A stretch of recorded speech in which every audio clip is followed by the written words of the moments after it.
Yep. They all opened up my computer.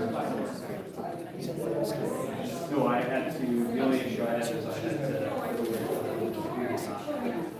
but I saved it as a PDF or as a. No, but that way you can.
One person withdrew, and we have one person that is out of town.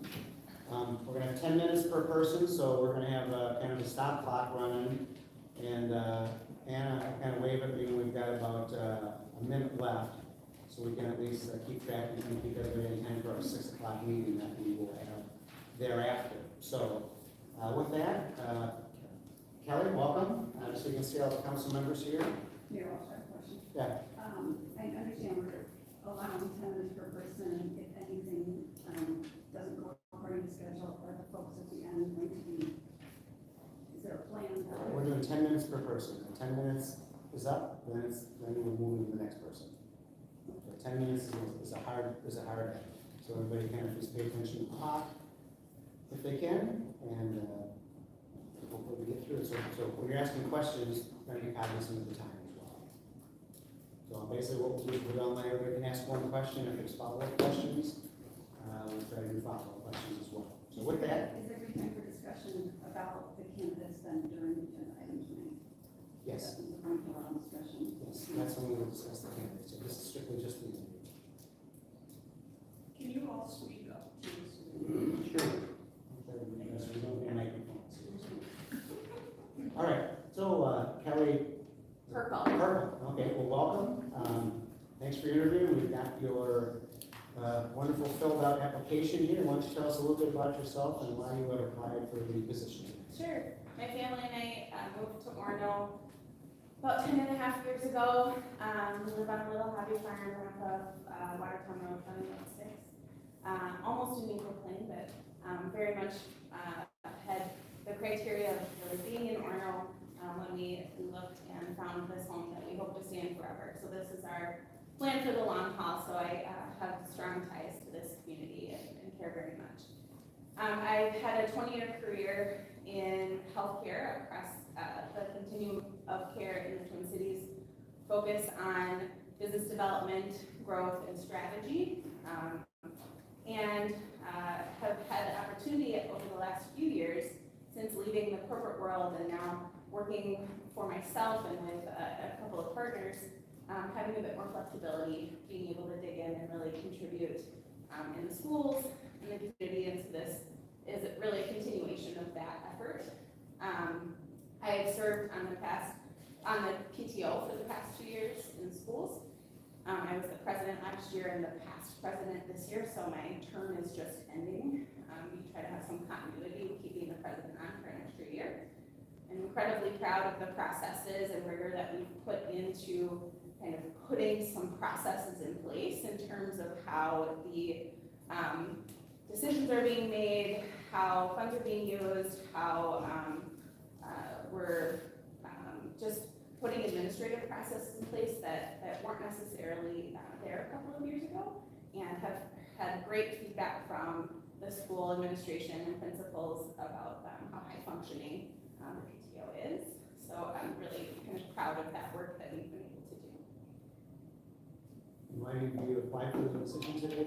I'm interested in serving the community. I'm interested in bringing some skills that I have that I think would be helpful to the council.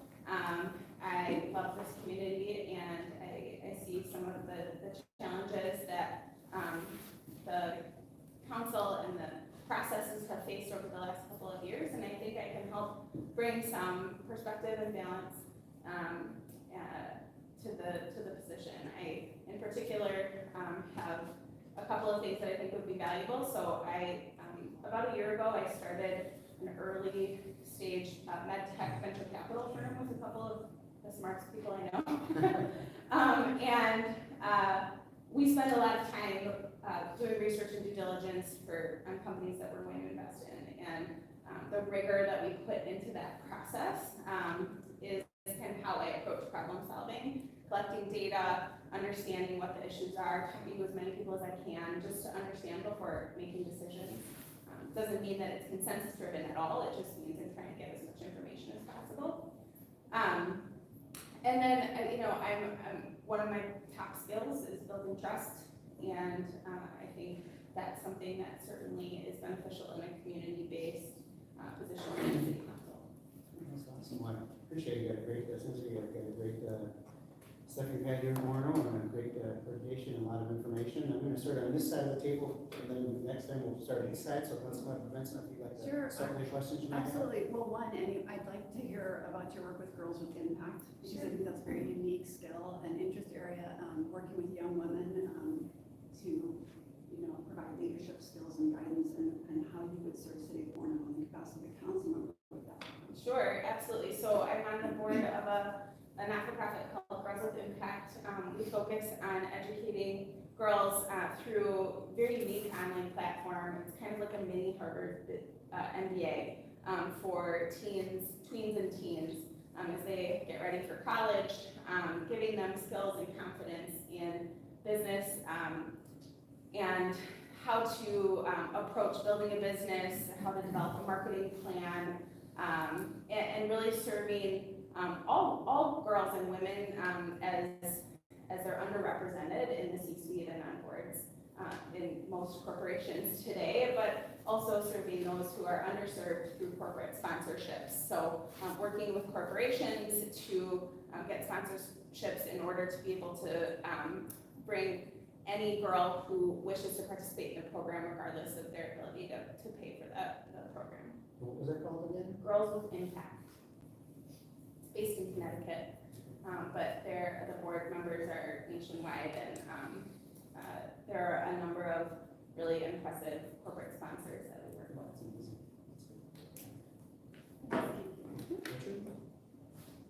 Being the father of 3 daughters, I really appreciate that. That's Awesome. So, based on what you know about city government, what do you see as the top priorities of our city and why? It's a loaded question right now. I think the top priority is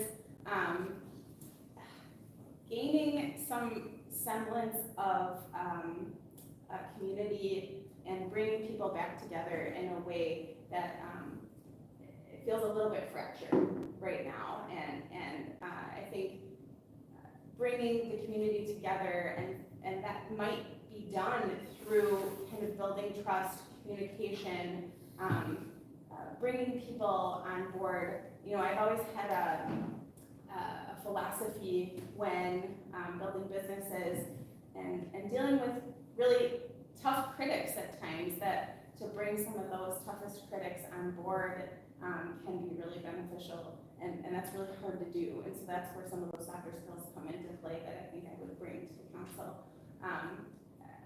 I think that's the biggest issue. Yes, we have big questions to answer and big fiscal decisions to make, but I think really bringing the community back together in a way that doesn't feel combative and fractured should be the absolute priority. Well, I'm just kind of curious if you had kind of, considered running for a city council position for a while, or if it's just been a matter of watching some of the recent events that kind of inspired you to come forward now. Sure, fair question. I have considered for the last couple of years how I can best help serve the community. I considered running for school board this fall. There was quite a slate of candidates, and so I didn't want to add any confusion into the mix. But I certainly have thought about city council, about mayor, about some of the positions that have been available over the last few years. Like I said, I'm very committed to this community, and if there's a way that my skill sets and experience could be helpful, I'm very interested. So I've considered it for quite a while, but I think the impetus to actually throw my name in the hat, first application in, is because of some of the recent events and really seeing that the need is there. Awesome. We'll go to a follow-up question for Councilmember Benson, if you have one. Just building upon the first question I asked, how do you see that interest you have as women serving on council and in the community? Absolutely. I mean, I think being a great example for my kids and for others in the community, that, women should serve in positions of power, and that we should all have the desire to serve our community in whatever way we think we can have the most impact. And I would very much be proud to show my daughters that I care about something and I'm making an effort to help serve that and bring that to fruition. Appreciate that. Thank you. 1 minute left. Do you have any last statements for the council? I know time is going to be tight, and so I think I'm just going to go ahead. Oh, I do have a question. Given that there are 4 of you, how will the decision be made if it's a tie vote? Well, essentially, it would be the same kind of decision up at the council. Somebody would make a motion, somebody would second it if they agree to the vote. Okay. And the first vote, that would be 3-1, or 3-1 would be the person who would be. Okay. If it was tied. But if it was tied, then that motion would fail, and you'd have to make another motion for Someone else. Okay, got it. Thank you very much. Good question. Thank you. Thank you. Thank you for your time.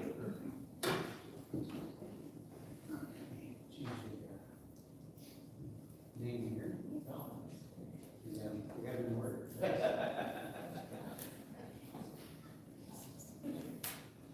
All right, Penny, thank you for filling out the application.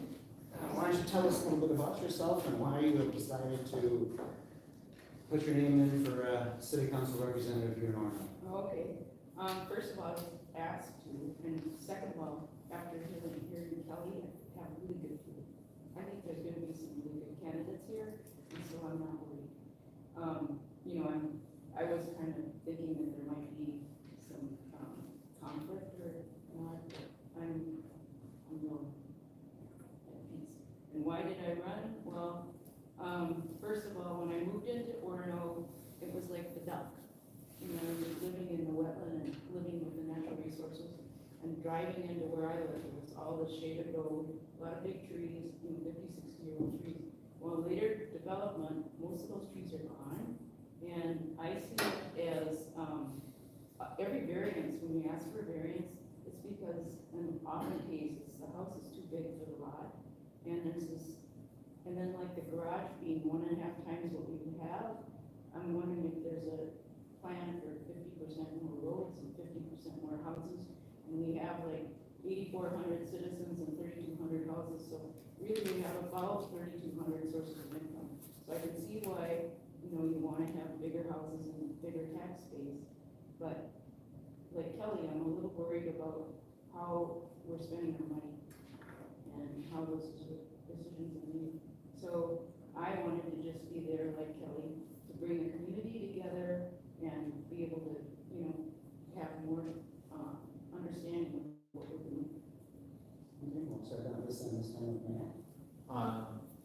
Well, Betty, you've been involved, I've seen you in the council meetings before, thanks for coming. I just had a question, so this is a position that gets, it's an interim position, so it lasts about 1.5 years or so.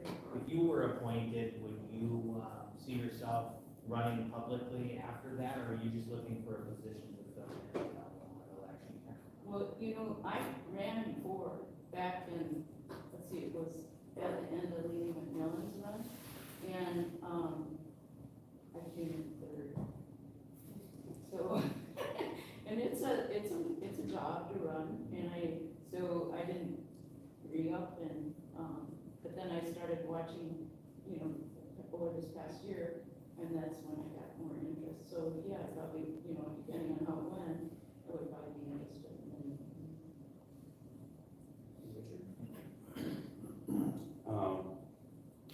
So what year did you make your election run? What year? Yeah, Well, remember? at the end of Lee McMillan, so was that 2016? You put on your application 2001X. I know, because I don't remember Yeah. what the year was. Okay. And, Well, What- what year did you start? 2014. Oh, no, it wouldn't have been that long ago. I don't think. Maybe it was. Well, that's when I got on the council, 16 years ago. No, maybe, no, not on the council, it was when you were mayor. 60, that'd be 60. Okay, then that's when I ran.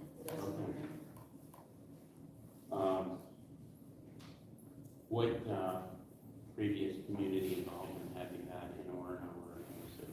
Orono was election judge, and in other cities, Fulton neighborhood, it's the one right at 50th and France, so that's Minneapolis neighborhood, right at 50th where the Dairy Queen used to be.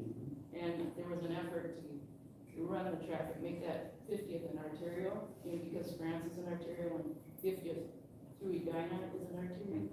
Well, that effort was like, I mean, I'm used to the sound, to me it was like the ocean and the sound of traffic. And again, with the trees, you know, people would slow down, but, then that's young bit, and so my biggest effort was to retree the neighborhood. So we got together and all bought those little trees and put them where they were taken. Okay. Yeah, Very good. it was fun. Councilman Benson.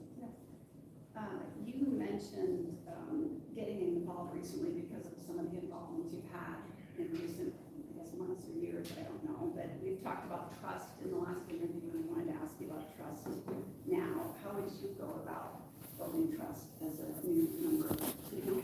Well, I think it's like a friendship. You mutual respect, you mutual exchange and it's all about not being afraid to ask a question and being open to answering. So as a council member, when somebody would ask me a question, I'd be able to answer.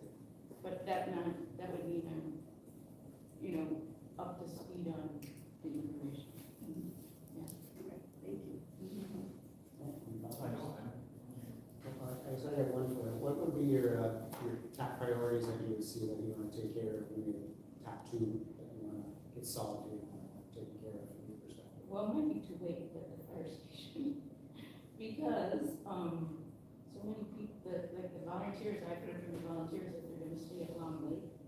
And I used to be in insurance, and I see a risk for us to have an unproven, service on day 1.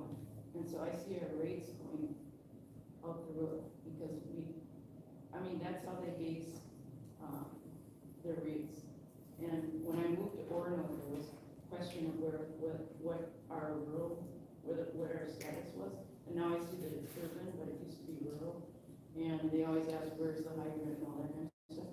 But, so I'm a little worried about how we'll be perceived within the insurance, market, and also just that peace of mind. Right now, I don't think twice about the, fire service protection or emergency. My mom used it a lot. I was at your house. so- Yeah, the police were there a lot, and, so, I feel really good about the service. That was one of the other priorities. Just budget, understanding the budget. Richard? Any follow-ups? Councilman Benson? Sure, I'd love to hear more about your thoughts on land use and land management, land stewardship. Your thoughts on that as a member of council? Well, it goes way back, I see the Met Council as being like a very strong pressure, unelected pressure, they're kind of appointed, but they're saying, you need to do this and this and this. But like, what happens is they're looking at surface, and, I look at what happened to White Bear Lake, all of a sudden the water dropped. It's because the development northwest of White Bear was using their aquifer, and all of a sudden, there's not enough water for the lake. And things like that are really hard to correct. And, so I think it's thinking about the natural resources as it's a treasure, and we can't just tap into it. And like, it bothers me a little bit every time we use a wetland, because I'm used to being an architect, half this cost is in the ground just supporting the land. If you could get a real, solid piece of land, you wouldn't have to spend that kind of money. And also about the natural resources, and water, and then the way our houses are getting so close that the views are getting cut off. And I appreciate being able to drive like along 15 and have nice views, but there's nothing between me and the water. But oftentimes now, when you drive into a neighborhood, the old views out there, then the shaded canopy is gone, the houses are closer together.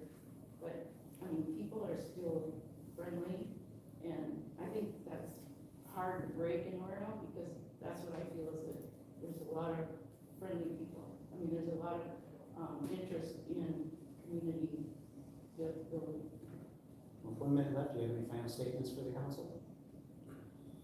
No questions? Or? Question? Or questions? I just feel real good because I've talked to a couple people here and listening to Kelly. I feel really good about whoever you pick, and I'm happy. Okay, I'll continue this. All right, thank you. Michael? Lee's gone? Yeah, we withdrew, so. Okay. Yes. How do you do? Good, how are you? I'm doing great. It's been a long time since we've interviewed you. Yeah, Because couple we weeks. you to the Parks Commission. Right, yeah. So anyways, why don't you tell us a little bit about yourself again and why you want to be on the council on this application? Be happy to. I'm a retired CEO of a publicly traded company. And I had been involved in certain aspects of the community in Orono, back in the late 90s, and during the time when some of the foreign mayors that are writing letters to us were all part of that, somewhat of a contemporary of those people.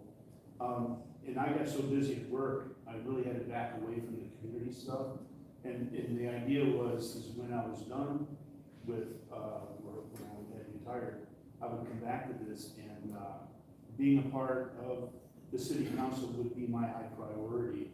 It would be the main thing that I'd be working on.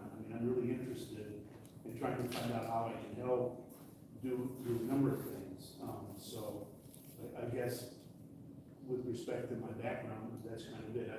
If I had to pick my characteristics that would benefit the council the most, it would just simply be part of what's been talked about already, communication skills and talking to people who might be frustrated with how things are going and just finding a way to craft that dialogue in a way that we could diffuse some of the stuff that's happening today. Okay, well, we'll start on this end, Councilmember Benson.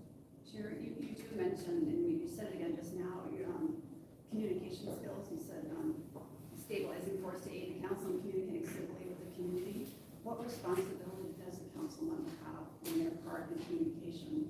I think it's one of the main ones, to be honest with you, because if you can, council's here to serve the public, and to the extent that the communication between the public and the council gets frayed in some way, it takes away the effectiveness of the council to establish its agenda and execute on it. So I think that one of the reasons I brought that up is because I think it's a very important part. I mean, you can, be able to satisfy everybody's, complaints or negative attitudes about the decisions that you make, and I think it's important for the council and the community to understand that you get elected to make those decisions on their behalf, and to the extent that all the information is collected and analyzed and discussed. I mean, you're in a better position to make those decisions, but then communicating them to the public in such a way that they understand what you did. Maybe they won't be 100% happy, but at least they would feel as if they had been heard in that dialogue. Thank you. I don't want to put you on the spot, I'm going to throw a question at you. Sure. I want to pick your brain. Yeah. So as far as respectful communication, how would you handle somebody from the public cursing at you, threatening you, or slandering you? Personally, Because those are some of the things you deal with. I've been at the last few council meetings, and to be honest with you, I was really surprised and disappointed at how unraveled it was. And some of the things that were said by the committee to the council were just inappropriate. And I think that in some respects, it might be important to establish some listed principles that we put up on the wall when someone comes in, for rules of, interaction and things that you can and can't do. And if you don't abide by the rules, you're escorted out of here. Because no, I was pretty upset with some of the things that were said at that meeting, and I didn't, again, I haven't been a part of it, I don't know all of the details of how it got here, but now that it's here, I think that it is important to find a way to kind of diffuse that as best you can and move forward. But no, I was upset by how those things unraveled, and I would make sure that people understood, in a non-violent way, how I felt about it. Thanks. Yeah. So, you're alternate on parks? Is there anything to that? No, I'm a full-fledged council member. There were two then. Yeah, we did one for the planning commission, who was the alternate. Yes. Right. Okay, can you tell us a little bit about your experience so far in the parks? How do you think it translates to the council? I think that's a happy place, actually. I really do. I was part of the Parks Department, 15 years ago, and it was just before the Parks Commission was dissolved. There was a Park Commission, and I was a part of it. I left because of work, but soon after that, it was dissolved for a couple of years, and then it came back. And I went to a couple of those meetings too, and the whole attitude of it is so much better, because not only do we have good ideas and good resources here, we've got some support now with the hiring of the park superintendent and the resources that the council's been able to muster towards managing those parks and making it and developing more things for the public to do here. So the parks is I think one of the things that we should tout as a very positive thing in the community, and take credit for it as a council. I mean, I think that's a very good sign. But now, is it all perfect? No, there's still some issues out there too that we have to deal with.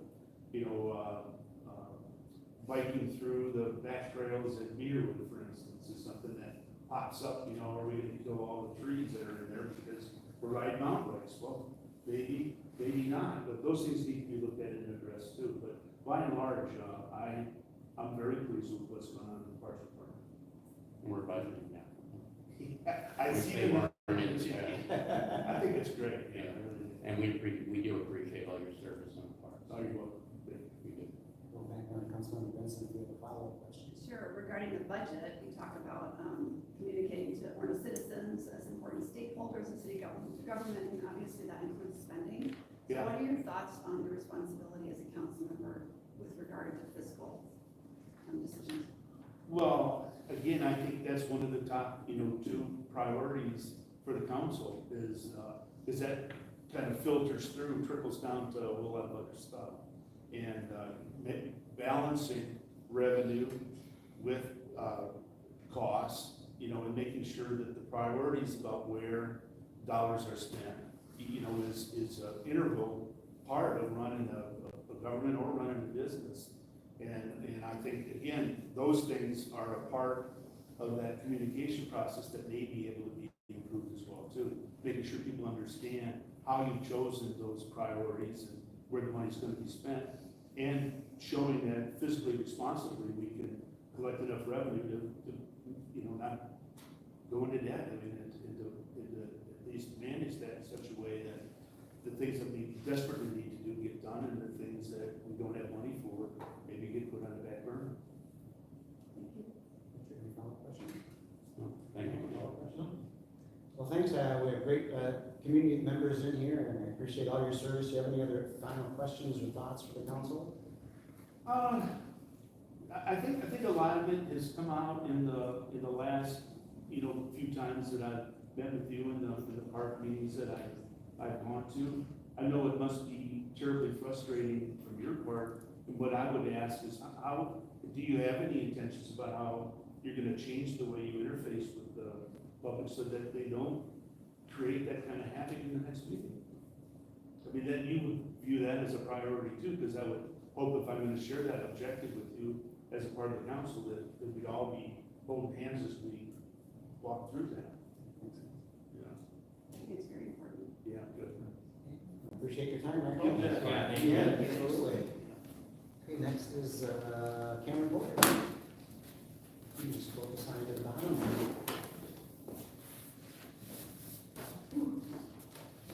Hello. All right, well, hello, well, thanks for filling out the application. We have another full-time Parks Commission. I appreciate all your service as well.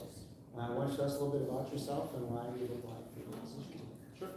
So I moved to Orono about 8 years ago, 2014. My wife and I were looking to start a family. We had a condo in Minneapolis, and just not quite big enough to start a family. So we moved out here, found a nice place in the lake.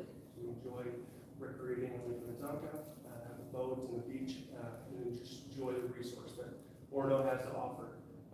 Love the space, the greenery that we have, which is why I joined the Parks Commission. I like seeing our natural spaces be utilized for our kids. A big thing is when I joined the Parks Commission, I had a young daughter. Would love to see us have a place for her to go, be it outdoors or be it at a playground. Consistently, I was going to Minnetrista and a couple of our neighboring parks, just those were our closest playgrounds for our child. So I'd love to see more places for us to go play. As she's growing, we've found us leaning more towards some of the nature preserves that are behind us, like Sonic Hill. And so it's been a great place, and enjoy being here. So, a little bit about myself. And why you applied for this position today? Sure. So when I joined the Parks Commission, you asked me that same question, and so I want to serve my community. I tend to find myself looking for areas that make the greatest impact. So I was on the condo board, looking at different budgets, looking at how do we make sure our building is maintained in a profitable way that people wanted to live there in the future. That's why I want to be part of our council, is that I want people to want to live in this town. I want us to have a safe and welcoming place that just people are proud of. And I think I can do that through methodical and thoughtful ways as far as a strategic outlook on how we're going to drive this city into the next generation. That's awesome. Matt? I'd like to ask you the same question that I had asked about. Are you looking just to fill in this particular spot, or is this something that you see yourself running for? Yeah, I would love to run for it. I think this is an incredible opportunity for any of these 11 candidates, where you get to understand what it takes to be part of city council. You get to show the community who you are. You get to show the residents what you stand and believe in. I think it's an incredible opportunity for anybody who gets selected to be able to run again. I think that'd be an important aspect of something that somebody looking for this position should have. So yes, we'll love to run. What do you think are the greatest concerns facing the city for the next couple of years? Yeah, I think taxes is, like you asked a resident of any community, what are our taxes, what do they go for? I think that's our greatest concern, not necessarily one of our residents. And I think proper planning is the big part of that. We know roads are gonna die, we know sewer lines are gonna die. We know we're gonna have to maintain our infrastructure, be it a works facility or fire stations, so we know we have to invest in our community. And proper planning, 5-year, 10-year outlook is the best way to do that. And so I know that this council has taken up a lot of those initiatives, and so I just would love to continue that part of our fiscal responsibilities, just so we're not constantly taxed with, hey, this came up, hey, that came up, more of a reactionary spending, but actual thoughtful planning, so our citizens can plan for what's coming in the future. That's great. Sort of a follow-up, and then maybe I'll have my own as well. Do you feel that the city's been reactionary in spending? No, actually, I do feel like, I have a perfect example of pickleball, like where a lot of residents have asked for pickleball. And so we had to go find what we could do about pickleball. That was an incredible learning opportunity for me and the Parks Commission to say, okay, how are we gonna do this as fast as we can? The residents are asking for it, understanding there are some residents who might not want it, some residents who are. How are we gonna afford it? That was a very reactionary understanding of that situation, in my opinion. And it's been great to go through the process, to understand and listen to the residents. I still think, the residents are asking for it, but the speed at what we process that isn't fair to the larger residents because it costs money. So, there are other ways to manage that. Well, specifically, there's a lot of donors who are looking for it, but overall, how the city's run, we have a budget for parks, we have a budget for roads. These are long-term initiatives that I think are important that we budget for. Totally shifting gears. Yeah. What part, if any, or what place, I should say, does humility have in public service? I think that's a great example of what I just had. I think me offering learnings of pickleball is, we're not perfect. We are constantly learning.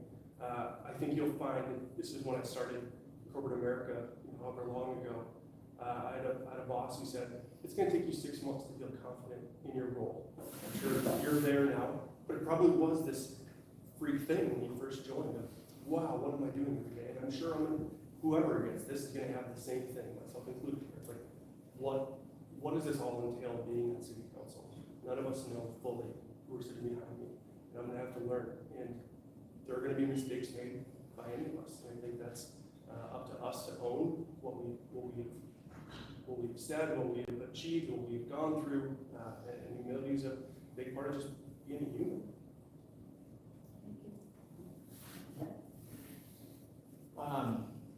If you were just gonna pick your 2 top priorities on day 1 coming into council, what would it be? Yeah, something that I would love, and we don't have a lot of say about it, but I'd love to see Navarre flourish. It's not, we have chosen as a city to not offer tax incentives for businesses to grow there, but there are other methods, whether it's approaching state for funding. It feels like there's a constant rotation of just a few small businesses that struggle to get through there. I would love to see Navarre flourish. I think as you drive up 15 past Spring Park in the Mount, there's a lot of great businesses that have been able to establish. I would love to see Navarre be just more of a destination.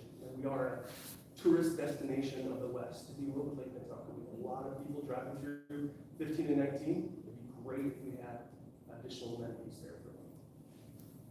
There's one. I think people talk about their professional background, now they're like in the city council and stuff, we talk a little bit about that. Yeah, I'm an electrical engineer, I graduated from the University of Minnesota. I've spent 15 years at Target, 12 years at Target, I was a product developer, so I designed products for consumers. And so my job was to understand how people interacted with the products they're about to purchase and how they're going to find value with it. And I think that's the whole idea of city council is whatever we invest in, we're trying to have people find value in what their taxes are going for. And so understanding how the consumer interacts with the product, how our residents interact with the city, I think those are important assets that my background will be able to translate to city council. On the Navarre issue, I think that's wonderful, because as somebody who lives close in the area, that's always been a real big concern of mine. And I think, I'm proud to say this council's done a great job in that area, because we really, especially during the pandemic, we were very vocal about supporting local businesses, getting out there, getting people up and going as soon as possible. Getting the trail connections. We're working on the parking lot. It's been beautified. I've been there since '05, and it's night and day compared to what it used to be. And the intersections, Yeah. even updating. the And intersections. having the narrows finally be able to expand outside a little bit and improve that business, because they were held back for years with the city consistently telling them no. And all those business owners, I think, are pretty pleased with what's going on. But I agree with you 100%. I'd love to see it flourish even more. It's a terrific area.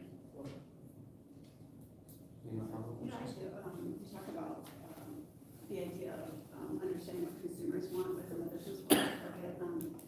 It's obviously, different in the city, but in that vein, you can't conduct maybe market research or focus groups for a city of 8,000. So how do you feel about citywide surveys? How important are those to you? Yeah, I mean, I think you did a lot on the Parks Commission, running different listening sessions, giving people the ability to voice their opinion. I think you'll see in my application, I talked about giving people that access. I think the coffee with the mayor is an incredible opportunity for people to come ask their questions. I've always felt like I could approach the city council, I could approach staff with any questions, and I would encourage our residents to do the same as well. A survey, I don't know where to start. I think I've had the same conversations about parks. If we were to ask the citizens, are you in favor of pickleball? That wouldn't have led us to the discussion that was so hard about the golf course, because it wasn't vetted out. We didn't really have questions to ask. So I think it's, you'd have to really understand what questions to ask to be able to make it a useful survey. That'd be tough, but work for it. Mayor Solek, any further questions or thoughts? No, I've had the opportunity to meet most of you. Actually, never met you, Councilman Johnson, but I'd be happy to join the council and look forward to it. And obviously, I was excited when I saw how level people join. We have an engaged community, and I look forward to hearing your decision. Thanks for your service on parks.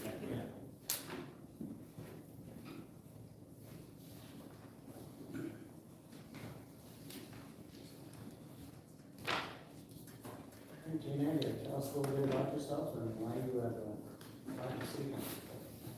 A little bit about myself. I grew up in Orono and Long Lake, other than serving my country in the U.S. Navy, and then coming back and attending the University of Minnesota and obtaining my mechanical engineering degree. I lived in Orono or Long Lake, and I went through Orono High School from the beginning of my career to end. I mean, I've seen this community go from what it was to what it is. I skied Ski Tonka every Saturday when I was a kid. There's so many things that the Seven Nations Park. I used to get babysat there or not babysat. I went to a summer camp there when I was a kid for the house that was there. I used to ride my bike up to George's store up on Stubbs Bay. I used to go to Ed's Trading Post every Christmas to get a silver dollar. I'm as much of this community or a product of this community as anybody here. And I've already spent time serving this community. I delivered Meals on Wheels for 18 years out in Mount, out on the island. And I served as a planning commissioner and city councilman as well. I think I'm uniquely positioned, and I'm not denigrating anybody out here because there's plenty of qualified candidates. But with my history, my experience, my understanding of zoning codes, My understanding that you guys have completely destroyed the protection of the lake and that kind of stuff needs to come back.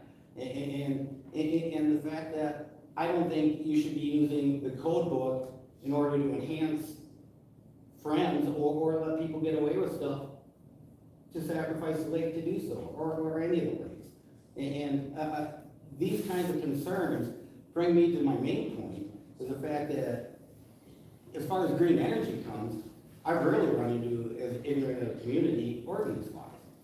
And that's what's going on here. You guys build a $18 million public works building, you can't be bothered to put a $100,000 40 kilowatt solar system on.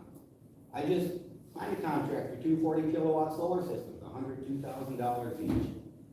You couldn't fit that into your budget, you couldn't look forward, you couldn't help the community. You might not understand that there's a climate crisis. It might not be the way it's being flared at you, but the way our communities have polluted and spread things around the globe is something we all have to deal with.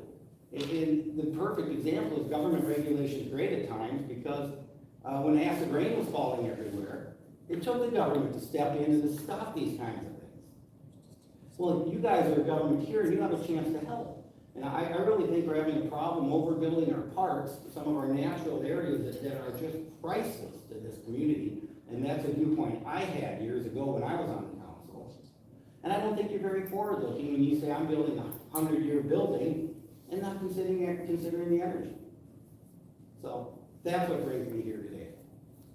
Councilmember Benson. I'm just thinking about the concept of citizen advisory committees. Have you ever, I know you've lived here your whole life, but have you ever in your long history or seen something like that as it relates to advising on natural areas or anything like that? Oh, absolutely. When Highway 12 was rebuilt, that's what it was. It was actually combination committees working with Long Lake instead of stamping on Long Lake and saying, how do we get this accomplished? And it's interesting, many people probably don't know this. There's only one lane each way because of Long Lake. Not because Orono didn't want one lane each way, because Long Lake wanted that. And you know what? There's only an exit over there and an exit over there because of Gabriel Jabor. Because he wanted people to drive past Orono so we could maintain our rural character and we wouldn't have the exits and all the traffic.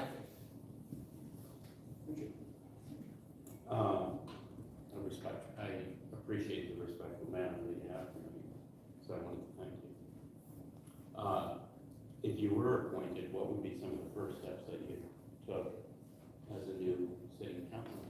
Well, it doesn't really matter what steps I take because we work as a council. And how I would act personally, the thing that I would deem important is I really think our lawyers need to be changed out. Our lawyers lie in court, they're rude, they leave people in jail. They can't be bothered with state statutes when they're prosecuting things. And right now, we have 5 active lawsuits against the city of Orono. 5 of them. One of them for $110,000 over this little park sign. Where's our lawyers saying, you know what? Why do we want to spend all this money over something so silly? We could take that money and put green energy on a public works building or something else. So I really think we got to start with the lawyers. Then we have to look at the heads of the city, because what's gone on in our police department, which is well documented out there, the officers are great. I've had officers respond, they're very respectful and everything, but the leadership of the department has allowed certain things to happen in our community, not just to me. There's a bunch of Channel 5 anchors who sued the city at one point, and other things. I think this stuff actually has to be investigated and looked at instead of letting people slide on just, I don't know, making stuff up as they go. And that's a problem in this community right now, is the leadership. So you would advise firing our city administrator, firing our attorneys, and firing our police chief. Those would be 3 great steps to start this city on the path to healing and on the path to actually respecting its citizens, because those are the people who do. You laugh at me? This police chief changed the policy of making a police report every time they get to a property because of me. Now there's incident reports. I have a police file this thick over property complaints, some of them which you filed, false police reports, some of them which you filed, which never should have existed.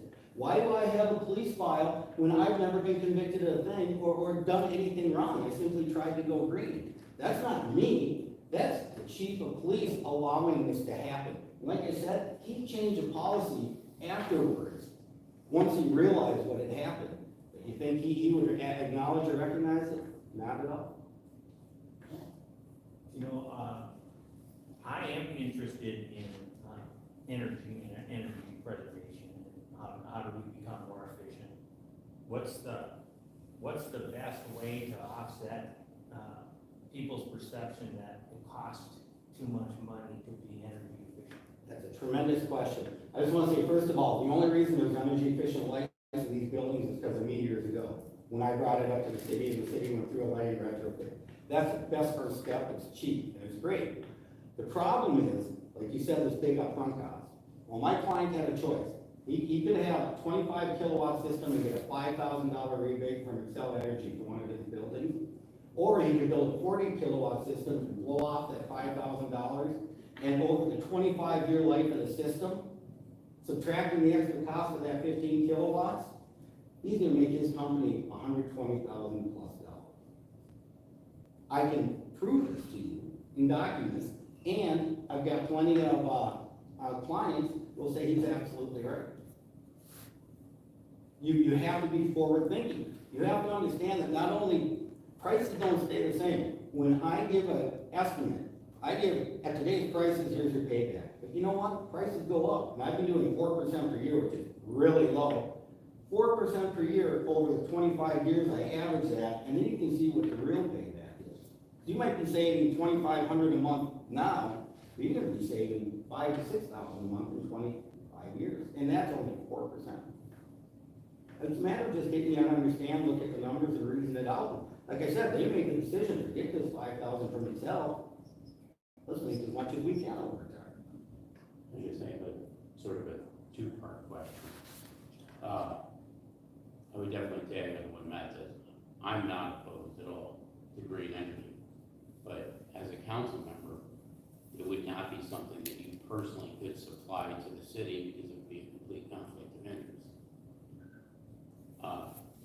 With that being said, cost analysis for solar panels and things of that nature, I think it's a great idea. I'm very okay with it. If it can make the city more efficient. Well, I wasn't on the council. I've been here with my company I'm since. 100% on board with it. I'm not on the council. I've been here since 2009 with my business. He even tried to take my business over, form his own company. It's such a good business. Sorry, you did. I never got a phone call. We're building this new building. We've got a solar developer, a wind developer, a battery bank guy in town. I know you gotta take 3 bids. Well, give me a phone call to say, what do we do? But Jay, in that respect, I could have directed. the city buys securities. They have for years. They buy bonds and everything else. Even before I got on the council, they didn't buy bonds from me. I didn't take it personally. I did. The other thing I would point out is, from 10 years of being on the fire department, and working with our police staff, our department is the best run in Hennepin County, by far. I think, I'm gonna defend Corey because I think he's a terrific police chief, and he and his staff have done a terrific job keeping our community safe, especially through difficult times. He's been outstanding. We have great staff. Yeah. Any last thoughts you want to give us? Yeah, first of all, I don't really think it matters who the police chief is out here. It's a safe area in general. That's just the way it is. You know, some of these roads you don't even know exist unless you drive down them. Doesn't mean we haven't had crime, but we have. I'm gonna challenge you guys. You have a lot of people you like here. A lot of people you think, wow, they fit right in and everything else. But that's not what this council needs. This council needs someone who's gonna point out what's going on, and have their own separate and honest opinion that they're willing to give, and not be afraid to give it. And the person with the most experience in the city, when it comes to that, I'm plenty of experience. I've been on the planning commission and council. I just think that I'm the guy to do it, and I know there's plenty of other people out there who completely agree with me. All right, thank you. Thanks for your time. Thank you.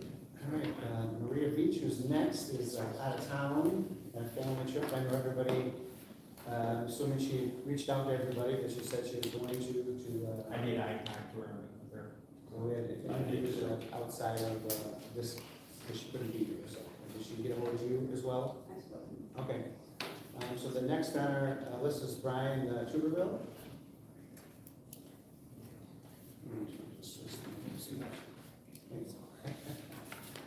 All right, Brian, well, thanks for being here today. I know you're at council early and often these days. Yep. Tell us a little bit about yourself and why you've decided to put your hat in the ring for city council membership today.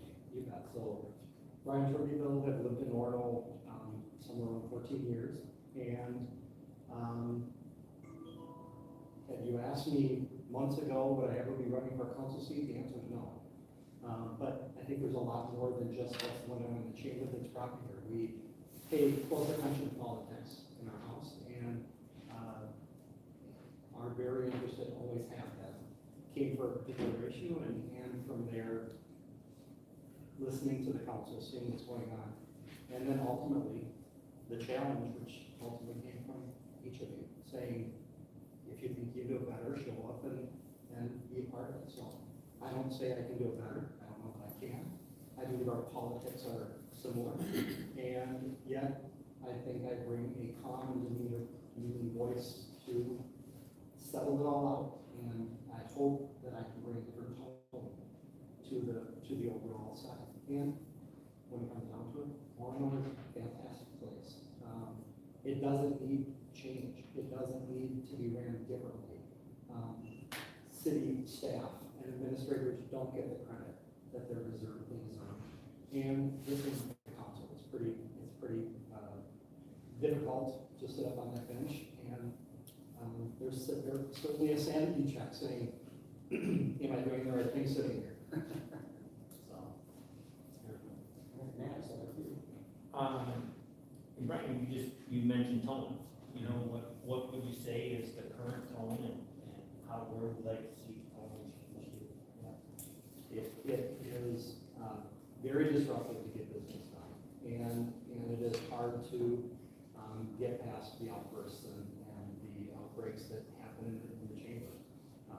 I've not been to another city and not to another council meeting. I don't know what they're like, but I think it could just be calm and settled. And I think that's not a thing. That's a demeanor. That's bringing a different tone to it, adding a tone to it. Some of your past skills, things that you've implemented either in work or personally, where do you think they would be applicable to council position?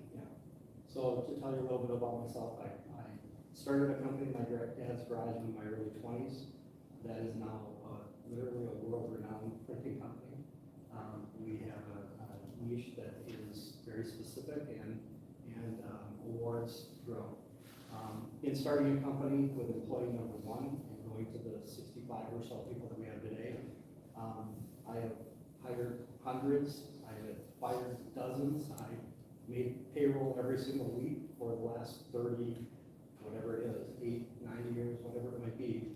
And I have negotiated multi-million-dollar contracts with pieces of equipment. I've negotiated terms on leases. I understand the P&L. I can read a balance sheet. I understand fiscal responsibility, and again, the council and ultimately the city has those things in place, and it's now just a matter of maintaining. Thank you. Councilman Nelson. Sure, you mentioned in your application that additional community outreach, including a public meeting at Fire Station 2, was a major concern of yours, and I wonder if you could speak to that.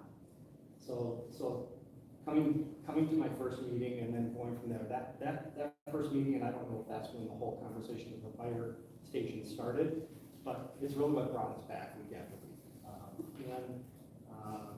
To learn more about it, to understand more, and to feel that the community has the amount of input, I would just hope to bring more community awareness. I spoke at the last meeting and said something to the nature of, I really don't know if it's the right or wrong move for Orono to implement a fire station or a fire department of their own. And I would like to bring more community outreach and hear more of what they have to say, and ultimately bring that all together and make the right decision, whatever that is. And I don't have enough information to say what that right decision is. Thank you. Okay, follow-up questions? Do you have any, advice on, how we can improve our communication? What else? So, Brian, you're drinking, come on. Yeah, more transparent. a different voice, a different voice, a different tone, a different face, and a blend of what that is. Mr. Johnson, you said fairly unscathed, and the direction of the tone comes to you guys. And, boy, I don't envy the position you sit in, and I don't wish for the same. I'm not here for that. I truly hope to be able to sit next to you and change the demeanor. And again, I don't know that it's a thing that I can touch and feel. It is my personality that I bring every day. Richard, follow-up questions? No, thank you, Brian. Councilman Benson? Sure, so much business background, and I just wonder how running the city is different from running a business. I don't believe it is. I think it is a matter of understanding people. I think my number one skill is reading people. And just being able to listen. There's always two sides. There's always a right or no, you gotta change it. It's never a right or wrong. It's in my business career, it was what's the decision, what's the risk versus reward, and which way do we go. And at some point, you take all the facts that you have in front of you, and you say that's where we got to go. And you can be paralyzed with no move, and that's the wrong decision. But you also can't risk it all. So you have to be able to weigh out that difference. And I think I have it. In business, as today, I come prepared. I have my packet. I'm ready to be seated. I've studied what's on the agenda today, and I'm ready to help. I'm ready to join, and I'm ready to serve.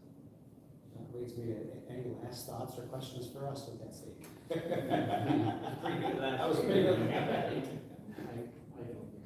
I really appreciate the opportunity. Thank you so for much. coming today. I have one more Well, question. yeah, one more question, okay? As long as nobody. Yeah, no, right. How important is outside consulting? I mean, I don't know if you've done that in your business. I don't agree with it. I think consultants have a place, and I think it's never a no.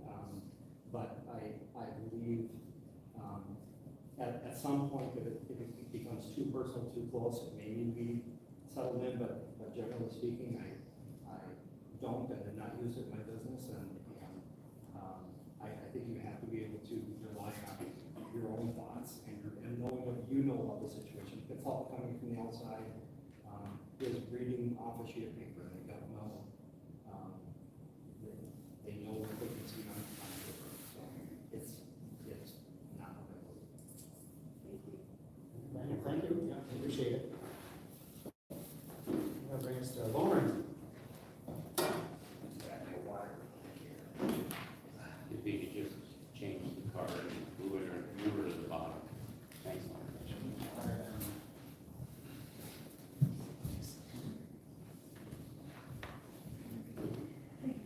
Lauren, you're one of the long-term veterans of the Planning Commission. We still use your statement all the time, a clean slate. Yeah. Remember that? Yeah, no, yeah, it's important, that when, back to that concept, when developers coming in with a clean sheet project, and, they start to ask for variances, it's like, have you tried to get this thing to fit? We've got certain codes, as people have asked to respect the land and the lake. Clearly, variances are special, and you need to work hard to not have those. So, we're getting a little bit weeds. Why don't you tell us a little bit about yourself and why you applied today, and then we can get back into the weeds on. My name is Lauren Schondike. I've lived in Orono for 32 years. I have twin daughters that are now juniors at the University of Minnesota, went to Orono schools, K through 12. They went to like for math or something. Yeah, they were really now, smart. one They're of really them's smart. at Lawrence Livermore doing a internship in physics.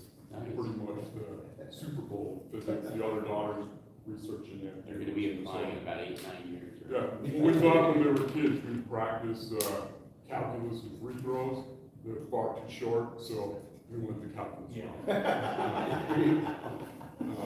But having been on the Orono Planning Commission for 10 years and also the chair of the commission for I think 2 or 3 years, and really enjoyed that opportunity to both give back to the city, but also participate, hear what's going on, feel the vibe of the city, and participate. Even today, I'm help my neighbors all the time through the process. You know, what works, what doesn't, translate city speak.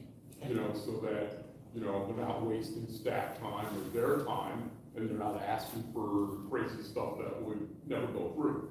Again, realistic, what's it take? Graduated from the University of Minnesota in computer science. I taught there for a while. Been in business for myself. Did a startup, sold it, and now I'm a senior engineering manager at Honeywell Aerospace over by the University of Minnesota, responsible for a staff of about 75 with a nice 9-figure P&L. So as far as hiring, career development, talent, fire, and I think the key and probably my strength is communications. One of the important pieces of communications is that it's really a two-way conversation. So I'm talking to Richard and I'm trying to make my point and it's not getting across. That's a shame on me that, I have to close that loop and work on things like that. Okay, I'll start down here, Councilman Benson. Sure. Since the time that you served on planning, it sounds like you follow city business quite closely over the years since you served. Yeah, I have. I come to council meetings, help with planning commission, a neighbor's looking to add on to his house, and what's it take, you're going, stop trying to build towards the lake, you're wasting your time. And that, and then here in Orono, unlike the rest of LMCD, we have that 75-foot thing, and that just makes it, a little nicer and more special here in Orono. But yeah, I've continued to stay active. I get the email list, I read them. If I see something that's strange, I show up and list, start by listening, Yeah, how do you feel? Don't shoot them off on it. Do you feel that decisions have changed radically over the time that you served, or the process? Well, so I think I was part of, and working with Melanie and others, was we kind of did a statistical analysis of the variances. And if you have so many variances for this, at some point the city needs to look in the mirror and say, hey, it's not the residents asking for something that's wrong, maybe it's our code. And is there a way to reform it from, you gotta go through the variance process, get a $2,000 survey, spend $750 for the application, where maybe we could give the staff some administrative assistance for smaller tasks that shouldn't go through that process and, bring undue burden to the residents. Because early on in my exposure to city government, we used to have this org chart, and at the top of the org chart are the residents. The taxpayers, they're our stakeholders. The council, planning commission, we're accountable to them. And so listening and participating is that reverse org chart. They're at the top, they're our stakeholders. We're here to represent them, but we're also here to make the tough decisions. There was a letter that went around that said, hey, finances are crazy at the city. But one of those previous mayors said, we don't fix the roads because we want to keep the speeds down. That's nonsense. Today, we have an active project to identify the roads, actually pay for them, and when the city fixed my road We worked 5, on 6 that. years ago, we worked on that a lot. I don't get water in my front yard. So we're here to make those tough choices and invest and spend the taxpayer money wisely. But we're also not here to do nothing. We have to do something, but we have to spend those resources wisely. And penny wise, pound foolish makes no sense. Because when they were working on my road, it turned out it had a bad base, and one of those big machines came through, and it sunk about 4 feet, and so they had to dig it out, bring more class 5 in, cost the city, you know, while they're in there, $8,000 more, but you would never asphalt a bad road base. And so that's an example of money spent wise, and while we're in there, let's do it right, because we're not coming back for another 30 years. Right.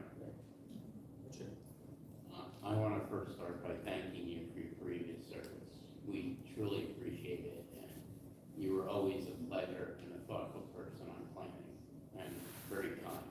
So I appreciate that.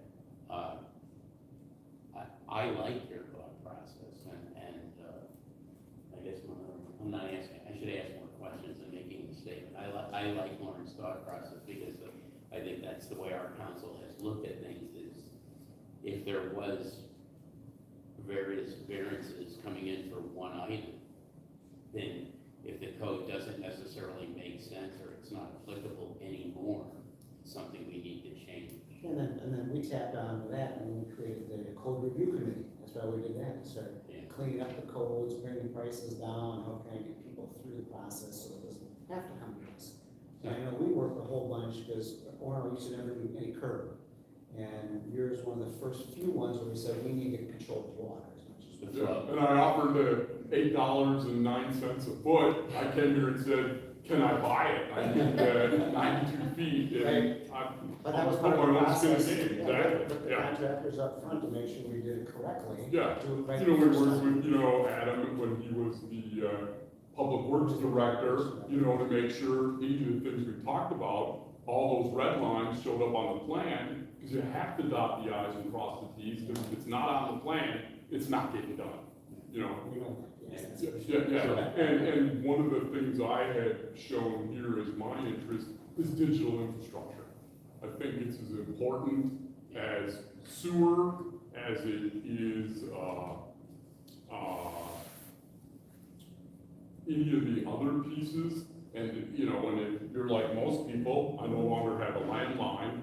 I have 2 of these things in my phone, and they're, in Orono, they're mostly $50 bricks, because we have no cell service. That's hard. And It's so hard. we need to work at it. We have a MediaCom is somewhere between incompetent and criminal, and you know, with work from home and getting through the pandemic and the rest of it, we really have the opportunity to bring digital infrastructure to our city to make it, you know, that much more of a world-class place. Plus, with the city having such an excellent Reddit rating, having shovel-ready projects, get some infrastructure money, there's a great opportunity to really do something up nice and not break the bank. I agree, right, but 1 minute left, so now we're going to you. Well, I work for MediaCom. Well, you know, and I would bring my technical expertise to, you know, help the city navigate a project like that. But here's my question. Yeah, All right, so you did this for 10 years, you know, yeah. and what's provoked you now? To say, Well, hey, I so wanna- I would definitely say work from home. You know, I didn't want to be able to commit to something that I didn't have the time for. And now work from home, I have established staff. I'm able to, you know, have time to get back. You know, I don't know how long of a leash the phone gives me, but I have that opportunity. Good digital infrastructure at home allows me to be in Orono rather than go down to my team in Clearwater or something like that. Awesome, well, I appreciate it. Do you have any final thoughts for us, sir? Appreciate the opportunity to speak here in front of the council. I'd be honored to get the opportunity to participate with this team and continue to make Orono a world-class city that's kind of the gem hide here in the woods on the lake. I appreciate it. Thanks again for all your service to women before Good, too. thanks, Tom. Yeah. Okay, we will bring up Barbara Irwin. Good. Move your, change that on too, that'd be awesome, thank you. So Barbara, tell us a little bit about yourself and how you put yourself in today. And we go back many, many, many years and decades, so tell us a little Well, about that's yourself. not that long. I'm sitting here. Thank you all for being here. This chair is very warm. It's the hot seat. Yeah, I'm thinking, boy, I'm in the hot seat. I saw the opportunity of when Victoria decided to step down. I was out of the country at the time, and it allowed me, as I was going back from England back to here, I thought, this is an opportunity, if needed, for me to be able to serve and give back. The political arena, the community arena have always interested me. I was a political science major, communications major, and an American studies major at St. Olaf and the University of Minnesota. I have had a long-term passion about public policy, and it was something that we discussed on a regular basis at the Peterson household when I was growing up. And so I'm kind of a closet junkie. And I look at this as being an opportunity of serving with, and coming with no personal agenda, but to be able to serve and give back to the community. Having stood before the council on a particular project, I thought at the time, I appreciate your willingness individually to give back and the time that it takes. And I appreciated your thoughts, although we have not met before, on your vote in which you said I needed to become a little bit more familiar with the issues, and I appreciated that. All right, well, so we're good now.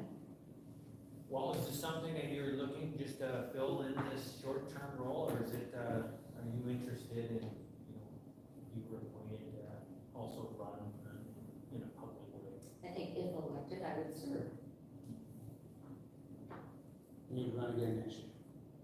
Next year, I believe it would be a year and a half. Or a year and a half. Yeah. All right, Richard. It's good to see you. Thank you, it's nice to see you. I didn't recognize you without your bow tie. Okay. What do you think are some of the most important things that Orono has facing itself in the next couple of years? Well, I think Orono, like many other communities, is facing a tide in which it's even more critical for us as the public, as community members, to become more vocal and to be able to speak what we believe and to become actively engaged in the lives of our city and our neighbors, and that we are not, I think COVID created a little bit of a hibernation effect in which that is not necessarily good as a community. I think that this is a community that is a coordinated effort with the various divisions and different locales within this not division. But I think that this is also a time in which the council needs to exercise compassion, coordination, communication, and an effort to bring people into this building because you are wanting to hear what they have to say. Thank you. Councilman Betson. I'd just like to continue along those lines, since you're already there. What is something that you would do, a concrete step, or what might you propose beyond council to further engage the residents of Orono in city business? Well, I think that question is answered a little bit more specifically with the specific topic, because not every topic, this isn't just a universal, there's got to be more coordinated effort. So I think one of the things that I have observed, and I like the comment earlier by the candidates in which the word tone was used. I think that there's this isn't a scary place. This is the people's place. And this is where the process takes place. And more importantly, you can look at the big wide world, but it starts right here. And so whether it's in the classroom of our students in learning the governmental process, or it's getting out and literally showing the citizens of this community, this is how you can participate. I see that as an election judge. It's an honor to serve, just as it is, thank you to our veterans for serving. But it's appreciation. It's knowing the process. I mean, thank goodness for Melanie. She shows you the process. She does, and she is so smart. We agree. We have a great staff. We do. So if you were on the council, what would be your top 2 priorities that you'd like to kind of focus on? Probably the first one would be world peace. And I have great concern over safety, and the safety of the neighborhoods, the safety of our roads, safety of our schools, safety of the community. I think it's been mentioned before that one of our treasures is the lakes, and the fact that we are able to have a sustainable effort, and at the same time promote it and put out the welcome mat. I think one of the things that we are unique in the sense of, as we sit here at this council meeting, or this council hall, this isn't, where is Orono's downtown? To the process of where's, Navarre, we know. Navarre. Yeah, so, exactly, we're gonna send him to Navarre, but,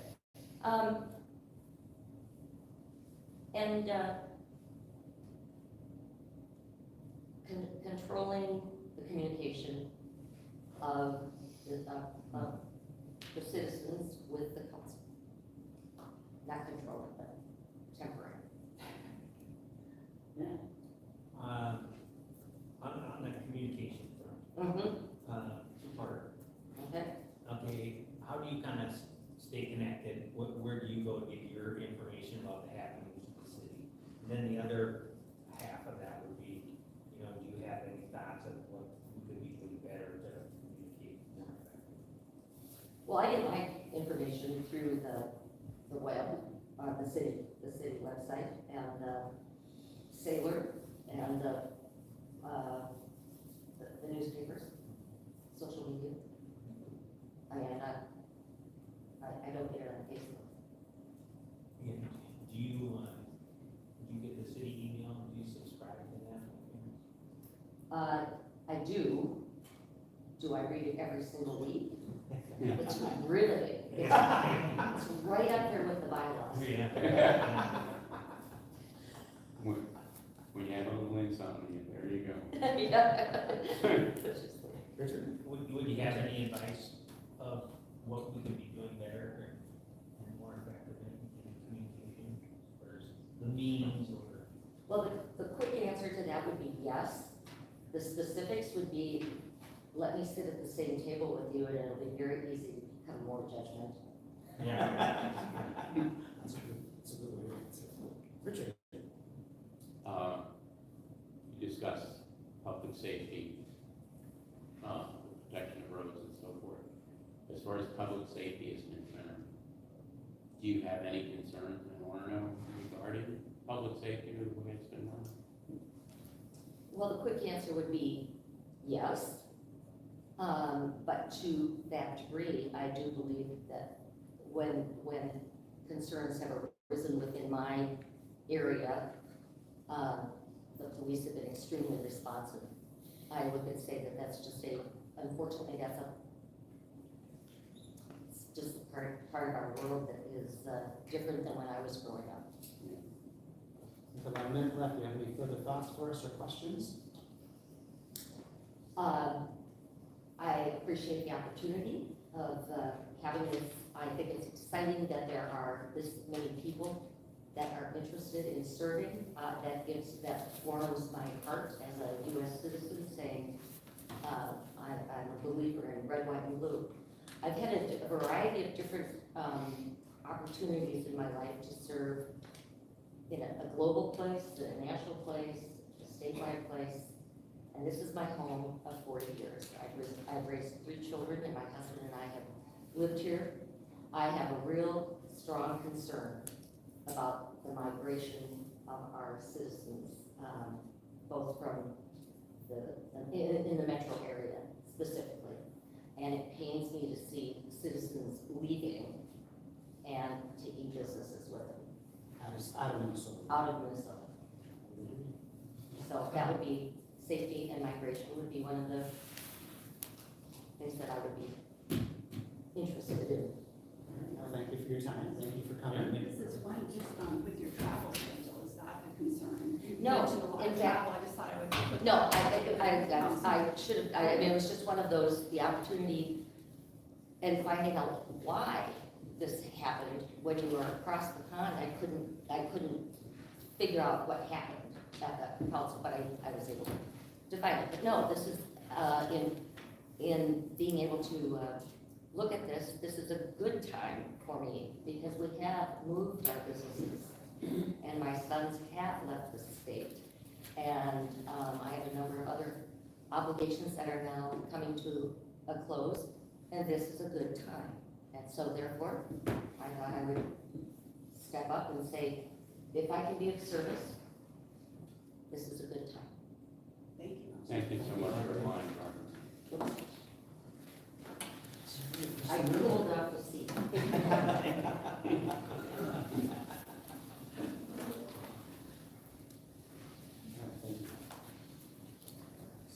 All right, Mr. Miller, Mike, right? Yes. Can you tell us a little bit about yourself and how you've applied for the position today? Yeah, Mike Miller, I've been here at Orono for about 3.5 years. I actually grew up in Minnetonka, Excelsior area. My family came from there, I'm the oldest of 6 kids. 5 brothers, 1 little sister, we're all still in the area. My great-grandparents were buried across Long Lake. I've got a lot of family still in the area, so very much entrenched in the Orono area. Something that drew me to Orono was the public school system, so something that I very much appreciate all the work that's been done prior to this. So, truthfully, I jumped in because I've got 2 boys, 3 and 2 years old. I wanted to be a part of their journey here in Orono as well, and thought I'd throw my name in the hat. I honestly, hearing everybody else, I feel not as qualified as everybody else, but I'm really excited just to even have the opportunity to speak with everybody, kind of learn more and get my feet wet with what being a city council member is, or even just being more part of the community. So I've been in technology sales at a local company, SPS Commerce in downtown. I've worked with various different types of scenarios, helping to develop new individuals in their career paths, as well as working with businesses and negotiations and stuff like that. So just working with a lot of different types of personalities. Graduated with a psychology degree. Haven't really somewhat applied at times in work, but mostly in my marriage at home. But yeah, very excited at the opportunity to just speak with everybody and serve my community. I appreciate you taking the time to do that, for sure. So I hope we have Councilmember Benson.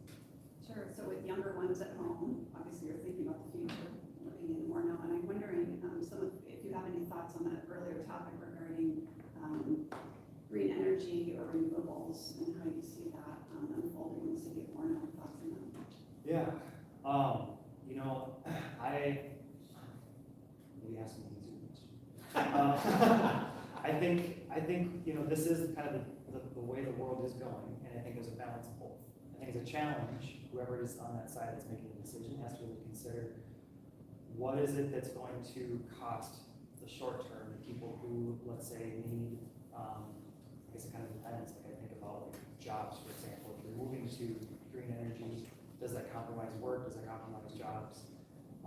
But also thinking far ahead enough that, okay, as we trend towards this, it is just something we have to do, so do you rip the Band-Aid off up front, do you kind of do it in small doses as you go? So to me, it's kind of case by case of what's, you know, thinking long-term, the 20-year path, like how do we take like little bite-sized decisions along the way? That's very general and kind of skirting, but that's kind of how I would think to address that type of a scenario, because you can't look at it 20 years from now and say, well, we need to decide exactly how it's going to look in 20 years. We need to make decisions and how we think it's going to look in 20 years and make small decisions now, and kind of help along that path, so. And that's a good point too, because I mean, I don't think anybody says they're against green energy, but as a council, we have to think about, you know, the implications of neighbors that are close together, what impacts it has on the neighbors, shining, reflection, things falling over, all those things. We have more than just, is it a good idea? Noise issues, so there's a lot of things that we have to take into consideration, and so it's not just, is it good, because I think nobody would say it's bad, right? But we have a lot of things we have to go through, and that's always the catch 22 of how it works. So I appreciate it's a complicated question.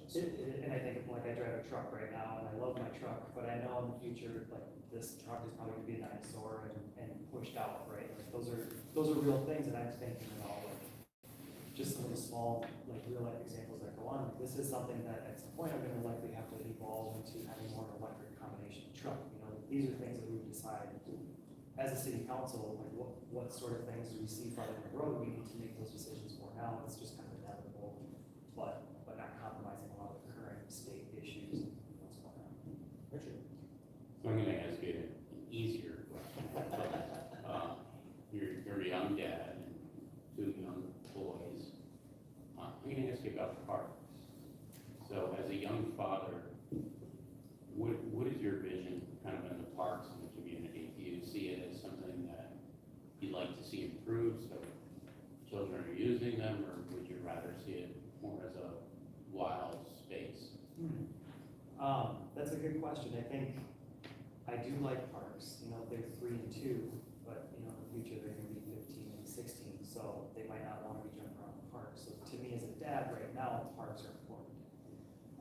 So it's hard to say what that looks like farther down the road for the community. You know, I think it's a balance of both. You kind of have to weigh the importance of, you know, like protecting the environment, protecting the landscapes, protecting the beauty, because that's what drew us here as a family, is how beautiful Orono is.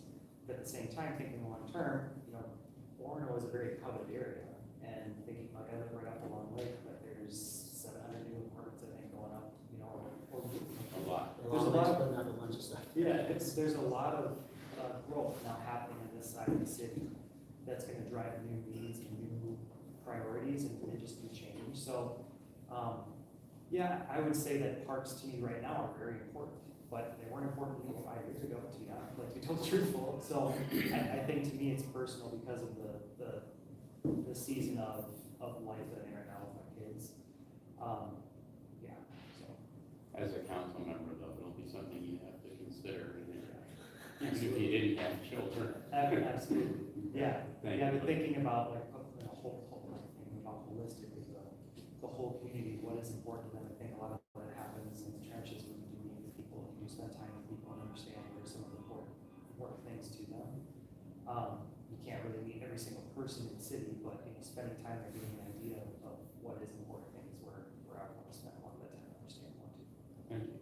So you did the get out and vote campaign in college, so that voting's been something that you recognize as important. Yeah, I think, you know, it's a freedom we have. I don't want to interrupt you, but if somebody has a Jeep Cherokee outside, it looks like it's. tan Jeep, so when I set on their keys, the alarm is going off. Does somebody have a tan Jeep Cherokee? Might be me. You won the prize. Sorry, Mike. No, your question was. Well, I was just one part recognizing that they did that, which suggests, you know, voting's important, and you do that from a young age. Yeah. And so I'm curious, so you follow politics then, if you're going to pay attention to the issue. come up and put your name in here? What provoked me, her name is Michelle Miller, and I sleep next to her every night. That actually was part of what kind of got me involved. I think, truthfully, my parents growing up, I wouldn't be able to tell you as a 16, 17 whether they were Democrat or Republican. It wasn't until 18 when you get into college and you start to think about a lot of these things. So that was 18 years ago. That at that point, I think the one thing that I valued most was just that I had the opportunity to vote. I think everybody has an opportunity to vote, whether it doesn't matter what, even if you're going to be independent, whatever, any sort of like aisle or side of the aisle you're going to be on. I think that's the most important thing, is to have that right and that freedom not everybody has that. So yeah, I was vocal with my friends. I was vocal with those who I knew and wanted to get out there and just make sure that people were aware. Don't forget. That's one of the biggest things. Just forget. Any follow-up question, Councilman Benson, for last candidate here? Sure, I'm just interested, I think the average age in Orono is maybe about 50, 49 or so. As a younger person, how do you view the city? Any thoughts you'd like to share on that from a demographic that's younger? Yeah, I've been told I have kind of an old soul. I think, the 50 years old. yeah, it's important to hear, from everyone. They're gonna have wise things that they've experienced that I haven't experienced. But for me, coming into the role, I would love to listen. I would love to step in and help serve. That's what the role is. It's to come in and serve the community. So how can I do that? I would learn from them. I would spend time just understanding what some of the core issues are, which I think any one of us can do. But I think it's just kind of putting into action. I like the idea of having some kind of community events where we do have the opportunity to come together. Like Kelly had mentioned, like somewhat of a fractured community, addressing that I think can happen with just something really simple, getting the community together, spending time speaking with, or just hearing from some of the community and local members. I think it really help, obviously, initially starting out. Appreciate your time. Thank you so coming in much. today. Thank you. Thank you. All right, well, that concludes all of our interviews today, and we've got a few minutes left, so I think we'll just use that to kind of get the room back and organized. And just out of curiosity, did the Maria Beach, did she submit could you read her bio, for those of us that don't know? yeah. Is that possible? I think we each had one of them, so if anybody wants Maria, who wasn't here, who didn't talk with all of us. I mean, it's a long-standing Orono name. Anybody else want one? I think it's online too. Yeah. Okay, well, let's see, we'll get all this stuff back organized and. I didn't have my full 10 minutes because I was a little short, but I wanted to add on to what you were saying, what initially with the men, and I brought up my council, and you know how Long Lake is building all that compact, they're probably trying to respond, build a lot of smaller units. Why doesn't Orono work together with the center of the city of Minneapolis and talk about redeveloping that? They've got all the utilities, they've got all kinds of land, and Work with them on the center of Minneapolis. no, but work with Met Council, through Met Council, instead of expanding off here with our natural plans. Good luck with that, we should try to solve all the. But I mean, that's what I'm saying, though, is that they've got the core and all the previously proposed utilities are over here. And all these utilities are right. So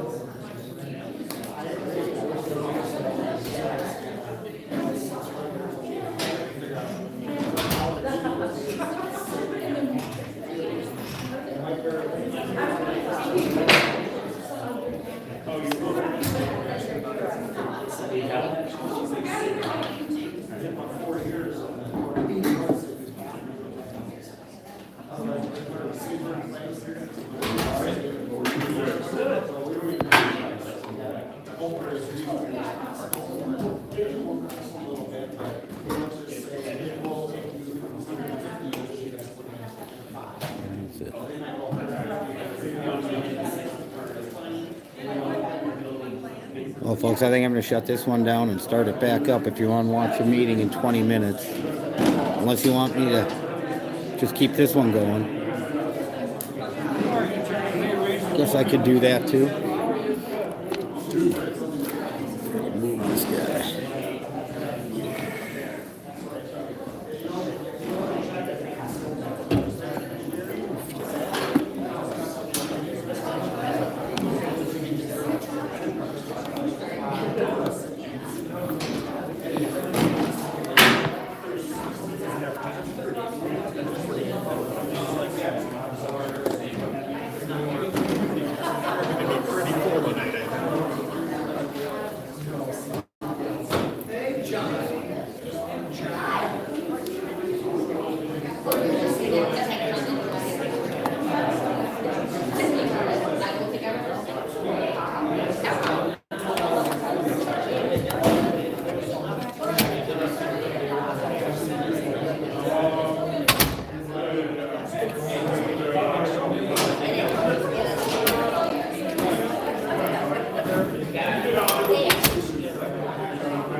Just having to move it over about a foot. Oh, yeah. I just want somebody to grab it with That's fine.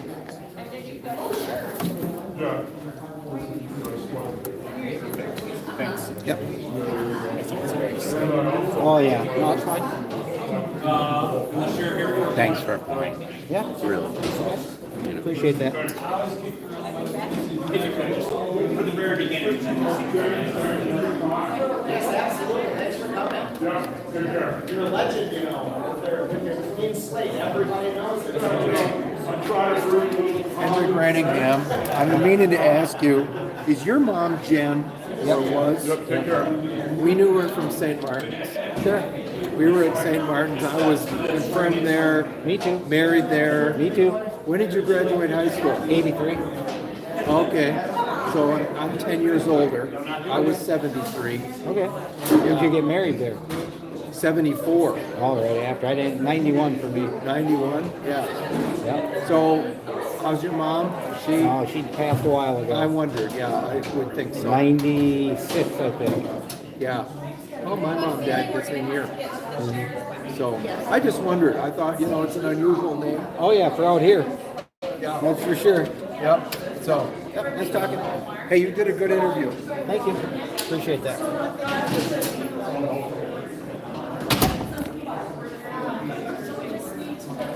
Gotta adjust the camera for the meeting. I can hear.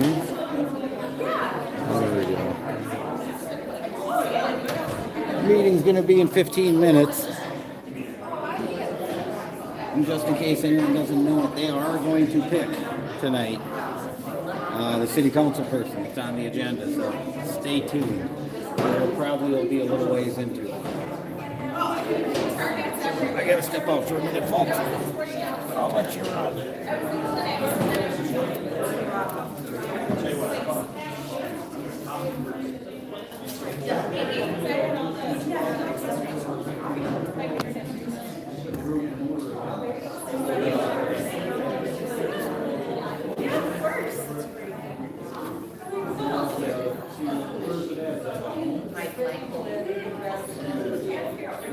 The one that I want to move.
Say, if nobody else would be you.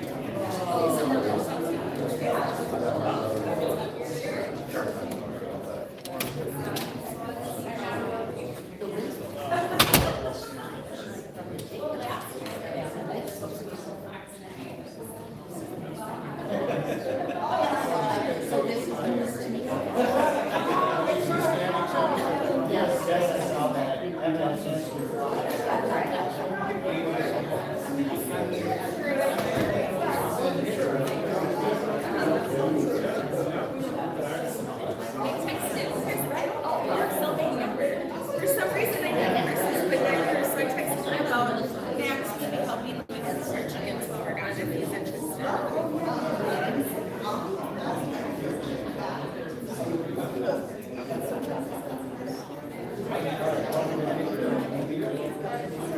So being here for 2 weeks, I feel. Right. He said he learned it, yeah.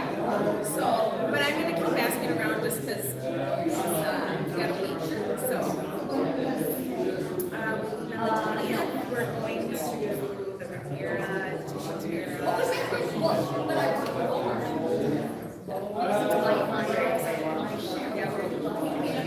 lots of precedent. And then we're stopping at it's like a chateau, but yeah, where they do champagne practices.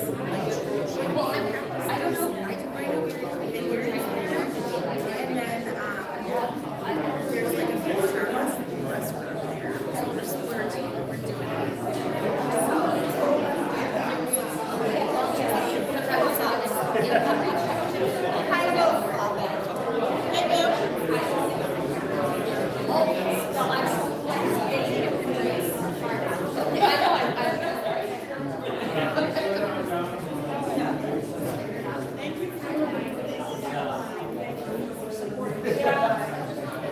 we're just gonna go into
When I went to use the bathroom, I just saw Walsh, Johnson, and Crosby in the bathroom by themselves, all alone. I wonder what they were talking about.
Mom and Dad?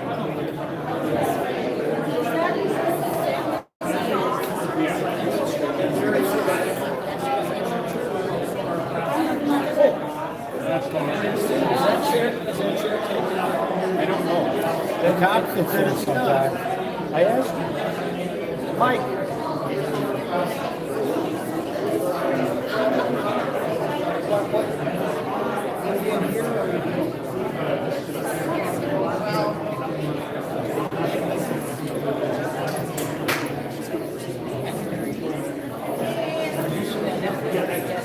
That's her family's been given away.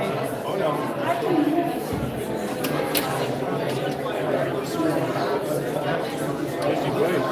Yeah, well, we'll be clearing out.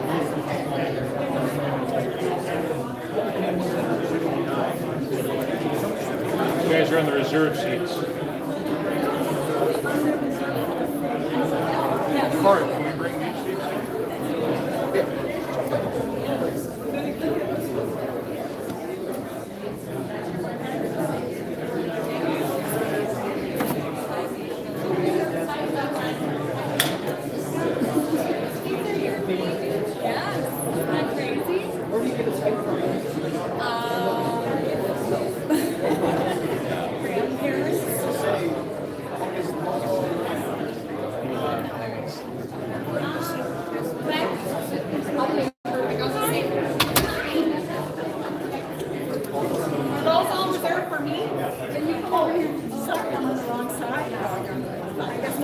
You're here for Matt.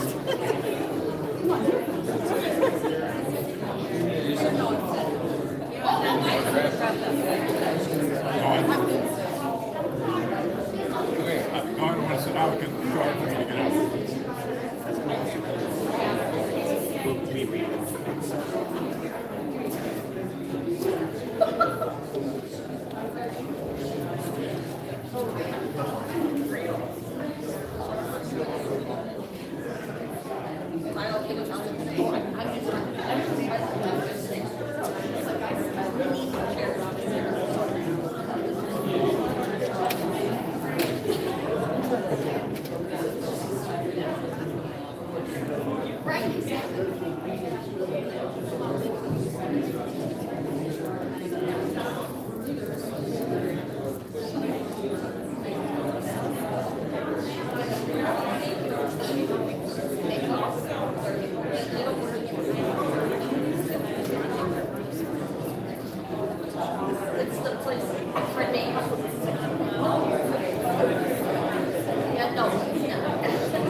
Here comes the weasel himself.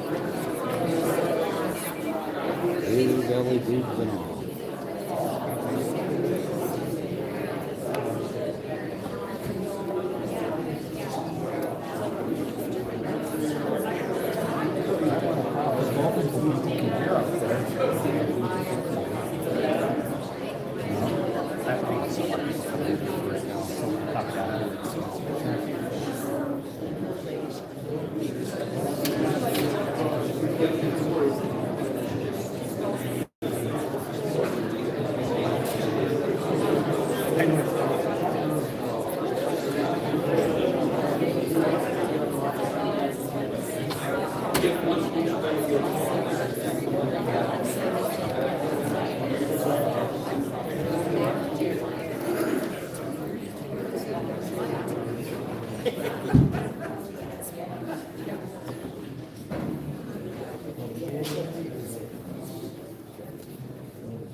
Still got about 3 minutes.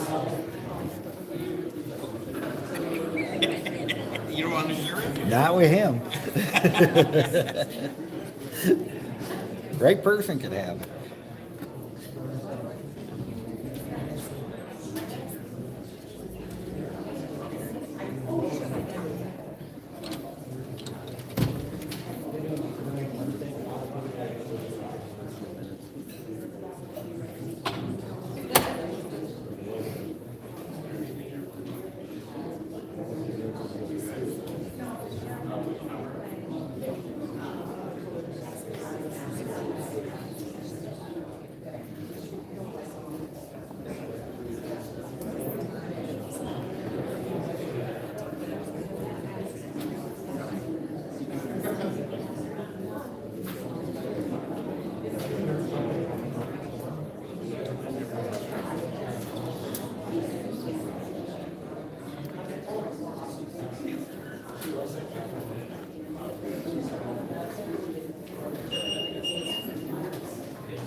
Welcome to the Monday, June 12th, Orono City Council meeting.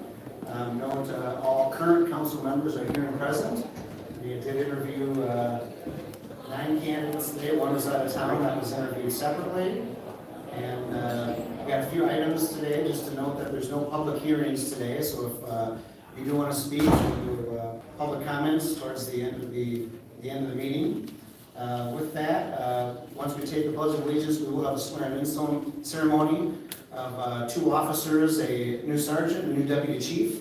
So we have a lot of family members here today, so you have to bear with us. We're going to take some pictures and do some enjoyable ceremony things for our awesome people in blue that serve us here in Orono. So with that, we always start the meeting with the Pledge of Allegiance, so I'll invite you to stand and face the flag. Allegiance to the flag of the United States of America and to the republic for which it stands, one nation, under God, indivisible, with liberty and justice for all. All right, thank you for that. So next we're going to go through the swearing-in ceremony of the oaths of office, and I will start with our city administrator, Adam. Distinguished guests, ladies and gentlemen, welcome to the City of Orono Police Officer Swearing-In Ceremony. Today, we will administer the oath of office and conduct a badge ceremony for our newest officers and promotees. Today's honorees are police officers Jennifer Lyric, Melissa Lucas, as well as Sergeant Ryan Spencer and Deputy Police Chief Tony Whitkey. Overseeing today's ceremony is Police Chief Corey Farniak. Orono Mayor Dennis Walsh will administer the oath of office. Since the city of Orono was created in 1889, we've had dedicated men and women who were willing to answer the call to serve their fellow citizens and preserve the peace. In the early days, this function was performed by constables. However, since 1962, that function has fallen to the Orono Police Department. Today, the Orono Police Department also serves the communities of Minnetonka Beach, Spring Park, and Mound. The Orono Police Department prides itself on making the communities feel safe through enforcement and by building strong, lasting relationships with citizens and businesses. The first part of today's ceremony consists of the oath of office. Sworn law enforcement officers are those who have taken an oath to support the Constitution of the United States, their state, and the laws of their agency's jurisdiction. The swearing of an oath indicates the high level of public trust the officers assume and reflects their dedication to the safety and quality of life of the communities they serve. In the second part of the ceremony, officers will receive their badge. The law enforcement badge, along with many other law enforcement insignia, symbolizes the authority that has been trusted to them. The police badge is a symbol of authority, respect, integrity, and trust. It represents the willingness to sacrifice one's own safety to assist others. It is a symbol and a promise to uphold the best interests of the community. Ladies and gentlemen, Police Chief Corey Farniak will now say a few words. So thank you and welcome everybody. Tonight's a very special night. We have 2 officers, a sergeant and deputy chief that we're promoting tonight. So we're honored to have them and their families to be a part of this. So thank you. So we'll start by... I think, if you're done, Chief, then we'll allow the mayor to say a few words if he'd like to. All right, well, thank you for all of our Orono Police Department. We appreciate all your service for all the years in which you keep us safe here. I know the topic of safety is always a big deal. We know that we fly the blue line flag out there proudly. We also fly the red line flag, and we also fly the public works flag. So you are supported here 100%, and I am the one that is honored to be able to be up here to swear you in today. So with that, I'd like to have Officer Jennifer Lyra. Come on. Here. There.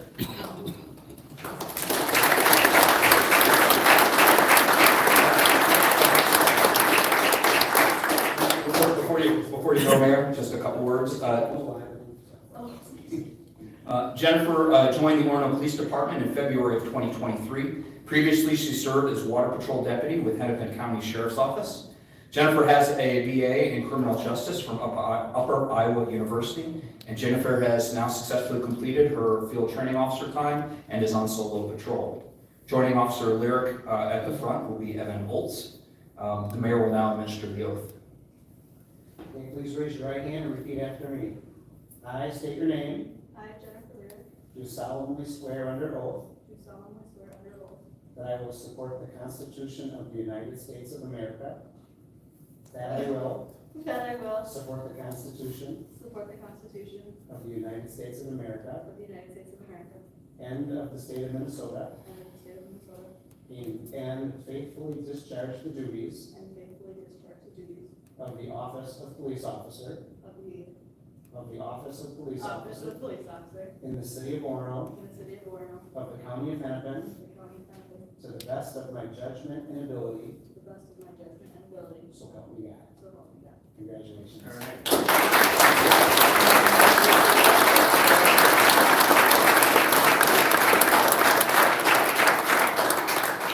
Officer Lyric will now receive her badge.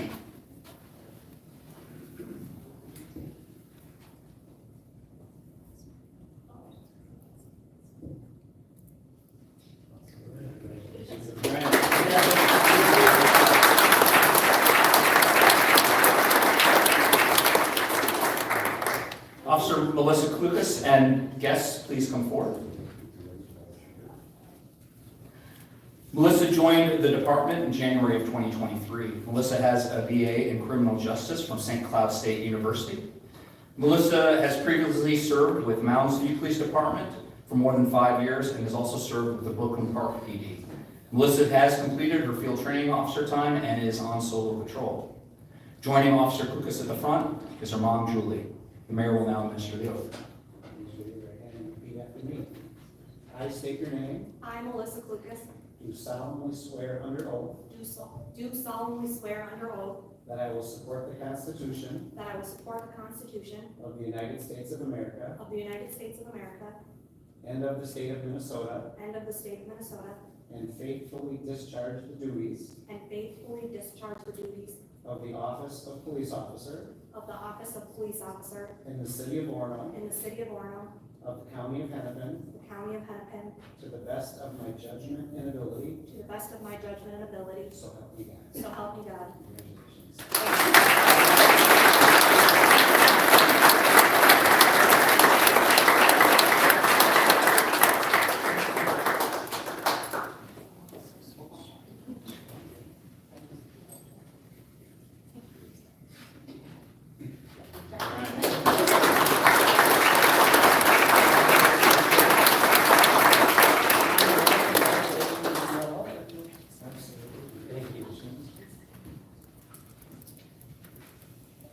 Sergeant Ryan Spencer, I guess, please come forward. Ryan has been with the department for over 10 years and has 17 years as service as a police officer. Ryan is a member and team leader of the Lake Minnetonka SWAT team and has been assigned to the West Metro Drug Task Force, specializing in drug activity, investigations, and enforcement. Joining Sergeant Spencer at the front is his wife, Tessa. Please raise your right hand and repeat after me. I state your name, I, Ryan Spencer, do solemnly swear under oath do solemnly swear under oath that I will support the Constitution that I will support the Constitution of the United States of America of the United States of America and of the state of Minnesota, and of the state of Minnesota, and faithfully discharge the duties faithfully discharge the duties of the office of sergeant of the office of sergeant in the city of Orono, in the city of Orono, of the county of Hennepin, county of Hennepin, to the best of my judgment and ability, to the best of my judgment and ability, so help me God. so help me God.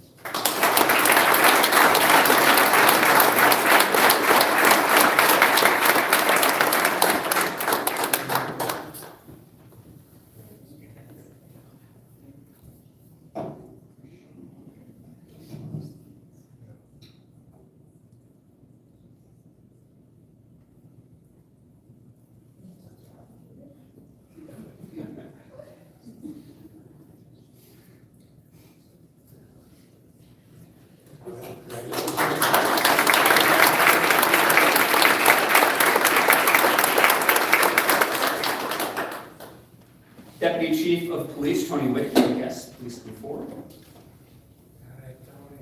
Tony has been with the department. Tony has been with the department for more than 25 years and has been a sergeant for more than 15 of those. Tony has been a member and commander of the Lake Minnetonka SWAT team and has served as an investigator for the city of Orono. Joining Deputy Whitney at the front is his wife, Jamie.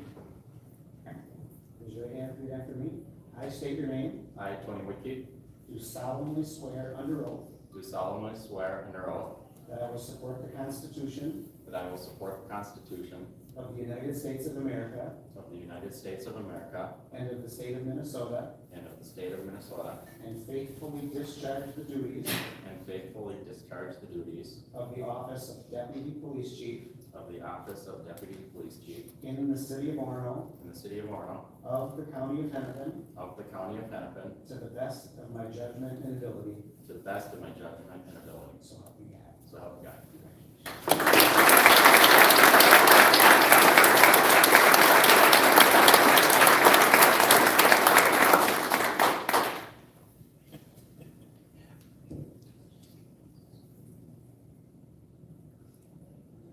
Looks so easy, doesn't it?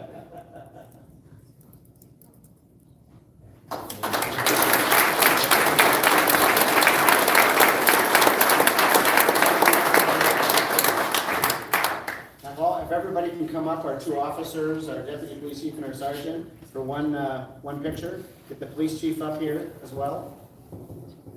They got a sign too.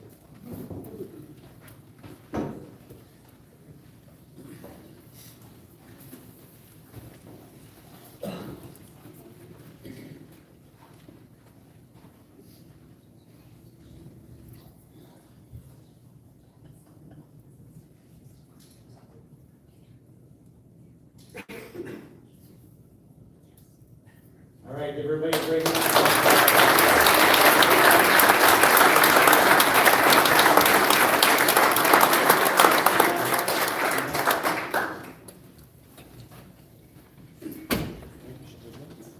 Ladies and gentlemen, this concludes our ceremony. The police department will be hosting a reception in the EOC. To our newest officers and promotees, congratulations and thank you for your service. However, before we conclude the police department's part of this evening, I know the chief has some recognition for our Explorer post. Thank you. Mayor, members of the council, tonight's a great honor to recognize our police explorers. So this year we had 8 explorers attend a conference in Rochester with over 500 attendees, and both our teams of individual explorers did fantastic. They brought back several awards. To name a few, they got first place in emergency field, first aid, first place in interview interrogation, second place in crisis intervention training, second place in suspicious activity, second place in THC and edibles cannabis law, fifth place in interview and interrogation, and fifth place in domestic crisis.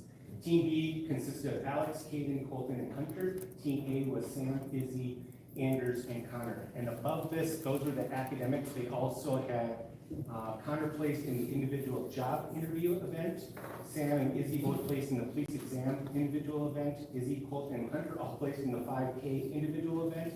Colton won 2 $1,000 scholarships, and Izzy won a $1,000 scholarship. So it is my honor to recognize them, but if it wasn't for the advisors that instructed them, I also want to recognize, because we have 3 of them here tonight. Back in the back, Officer James Chaponic, we have Trey Bebush, and Officer Brady Sherman. We're 3. Mike Cornier could not make it. So I like to call, we only have, I think, 2 explorers that can make it tonight. I like to call them up here to be recognized, because both Colton and Izzy were the ones that won scholarships, but they also are also on the agenda tonight to be hired as our cadets and CSOs. So they'll be working part-time with us starting, if it gets passes tonight, tomorrow. So, but I want to recognize them for the great job they did.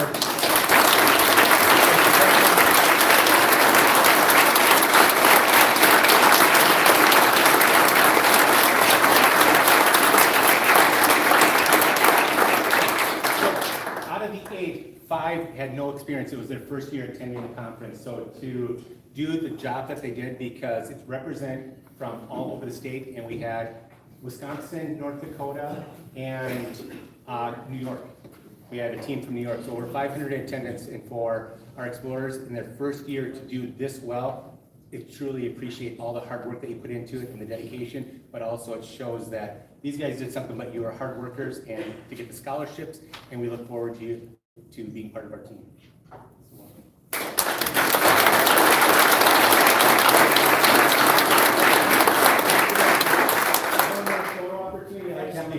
The advisors come up with the 2 explorers and just have a photo, if you don't mind. Absolutely.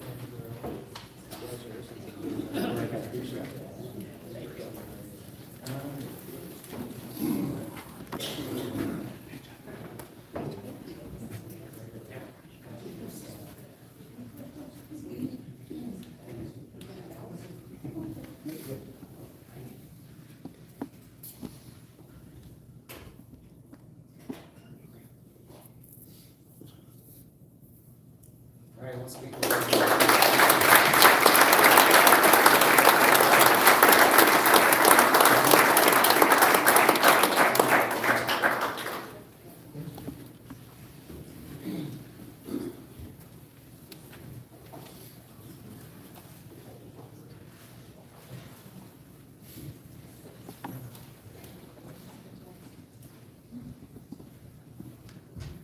And bring the flags back up here. And before we get to the approval of the agenda, if we want to take a couple minutes, for any family members that are still sitting here that want to go to the police station for the get together, this will be the time. We'll give you a couple minutes to get your belongings.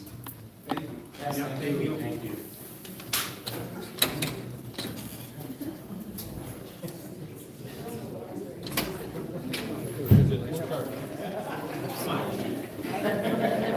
Coming in there, too.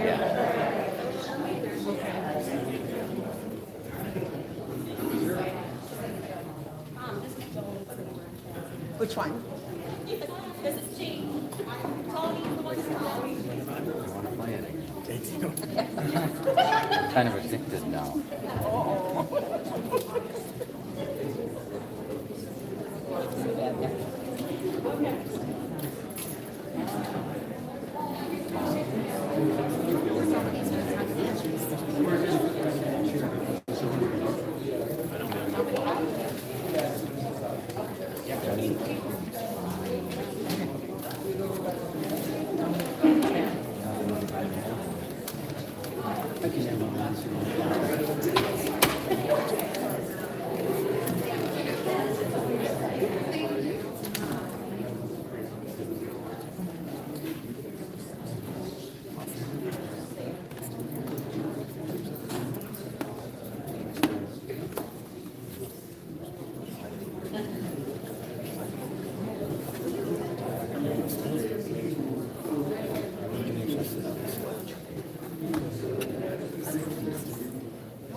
Okay, I think we got everything organized here again, so we'll get to the approval of the agenda, where in one vote we'll approve everything on the consent agenda as well as approve the agenda.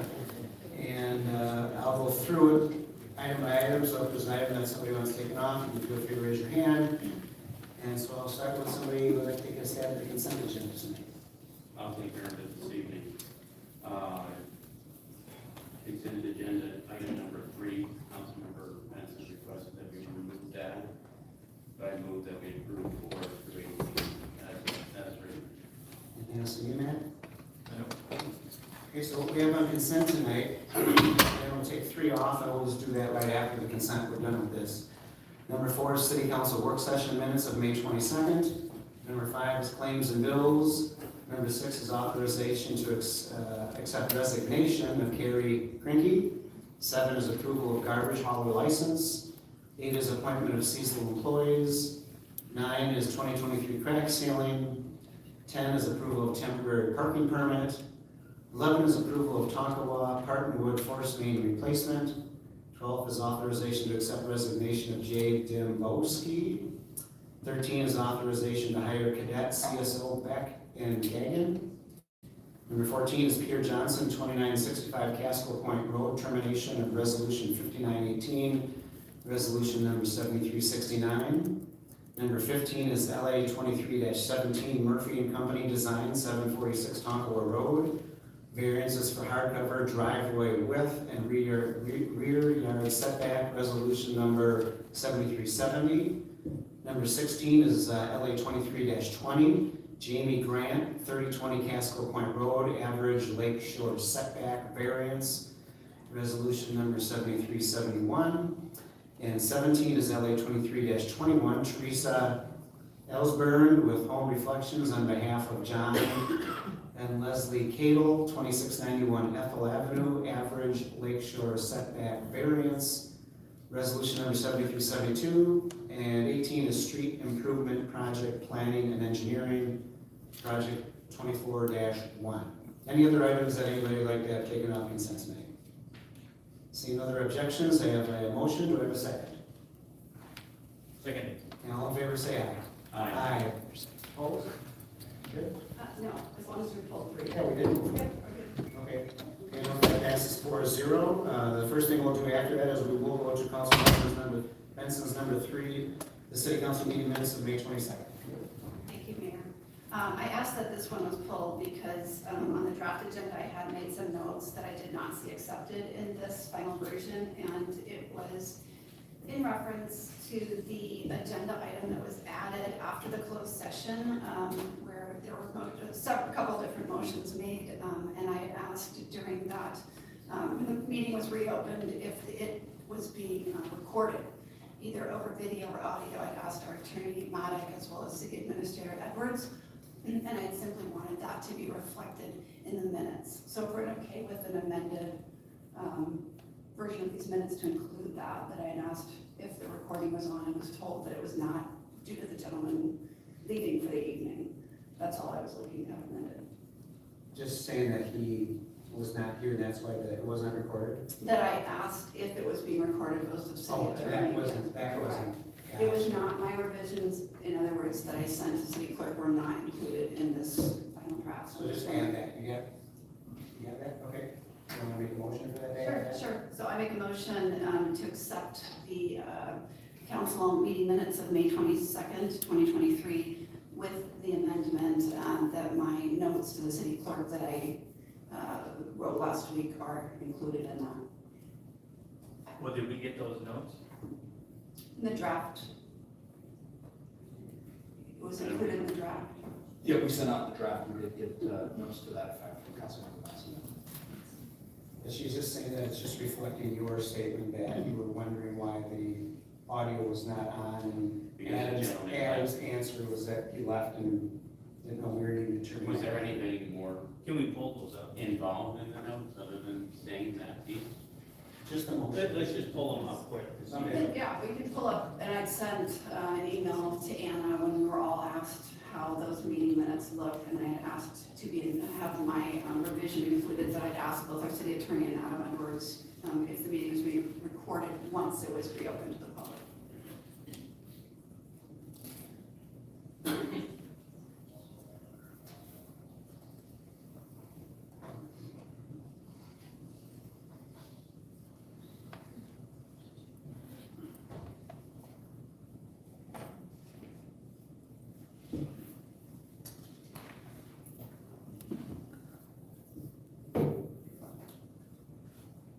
So where's, Right here is where it started.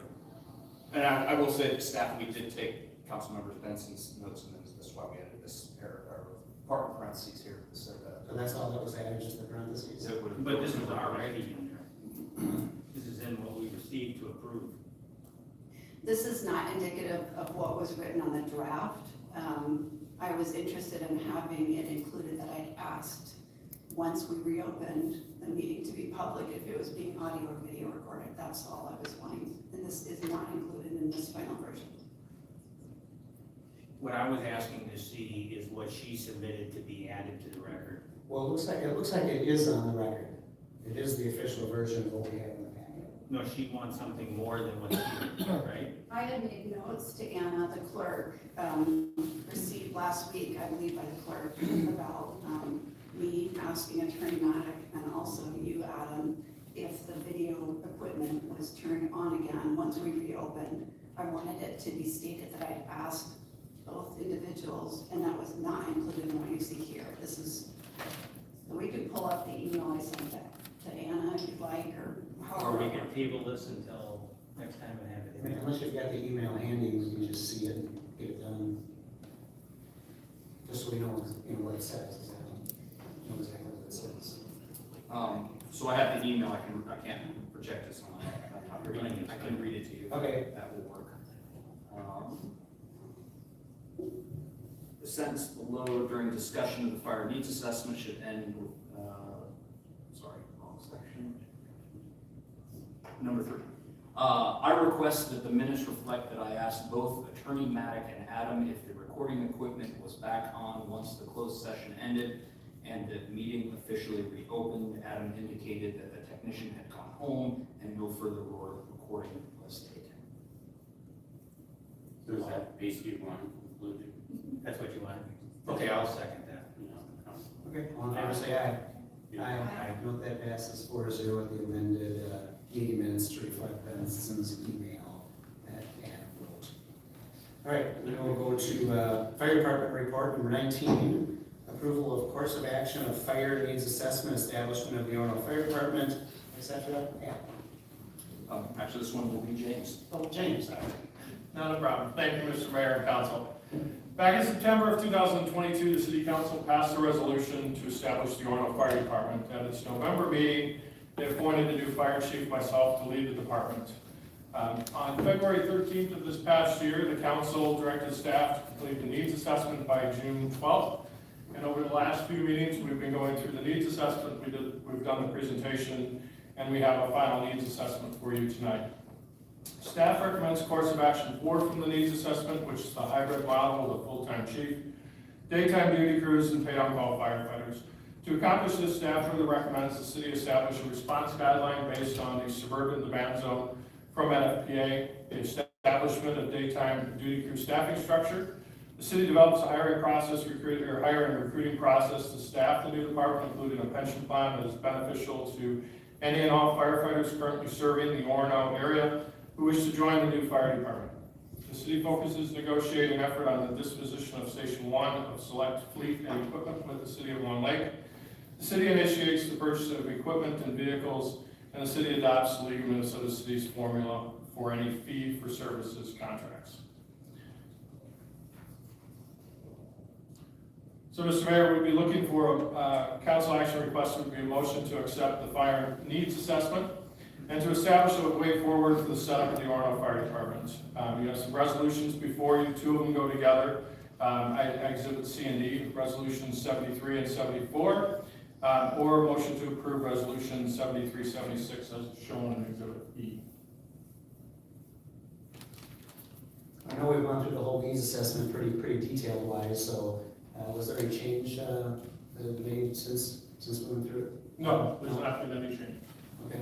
I guess, Well, I mean, I guess I will step up.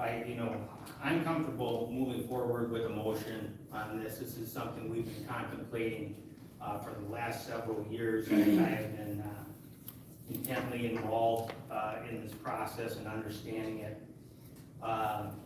I do want to recognize that we received a letter from the Relief Association, and the Relief Association Long Lake firefighters put a letter together in their importance of staying together as a unit, and we have received that and was included in the packet.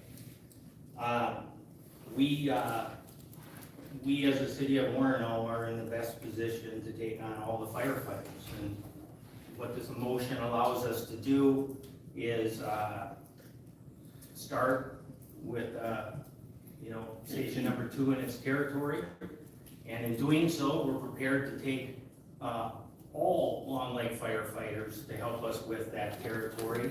We will use it as a opportunity to block before we run by starting with that territory.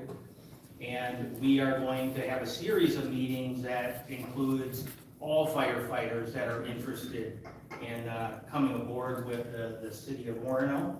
And because we do need their help and input in putting together a relief association, we are committed to increasing our response times, and in doing so, we're going to use paid on call and duty crews, and there's a variety of ways those duty crews can be structured and utilized, and we want to have that input, as long as their input in structuring, of course, the Relief Association and compensation, and furthering conversations about allowing firefighters to participate in multiple departments at the same time. And these are all things that we want to do because we can keep these firefighters together, and the best way to do that, and the only city that's prepared to do that right now is the city of Orono.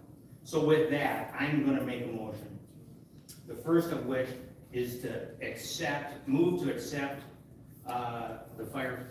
the needs assessment that we did. So that's the first part, to accept. I will second it. okay. Motion second, all in favor say aye. Aye. Opposed? We've got enough discussion, so we'll just vote in.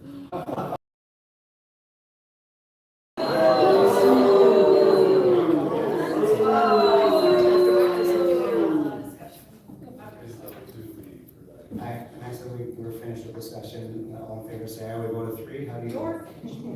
I vote no. Okay, that passes 3-1. Okay, and I'm going to make a second motion to approve resolution 7374 and resolution 7375. I'll second that.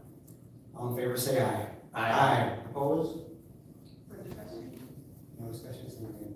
No. Okay, that passes 3-1. Okay, maybe we'll move on now to the appointment of the city council member. Which is appointment to fill vacancy on the Orono City Council. Okay, we're on to our next item. My say. Wow. A whole bunch. There go your You firefighters. guys, stand and protest, do something, stand up. All right, who's got? We tried, we got shut down. Shame on you all. You guys, come on, stand up at least and show We're them. under on this, They can't we do this it. item, Adam? Mr. Bean, Mr. Mayor. Okay, so the next item we have is filling the city council members. We've interviewed 9 candidates today. And we have an unbelievable great number of candidates here in the city. And it's definitely hard to choose from, for sure. So I don't know if everybody's got some input on what all that is. Any thoughts on candidates? Yes, I guess I'll start out. We interviewed 9, and there was one that was not here. And I know some people were curious to hear about her, so I didn't know if someone would give a little more information about Great Beach was not here, but we all did interview either on the phone or in person.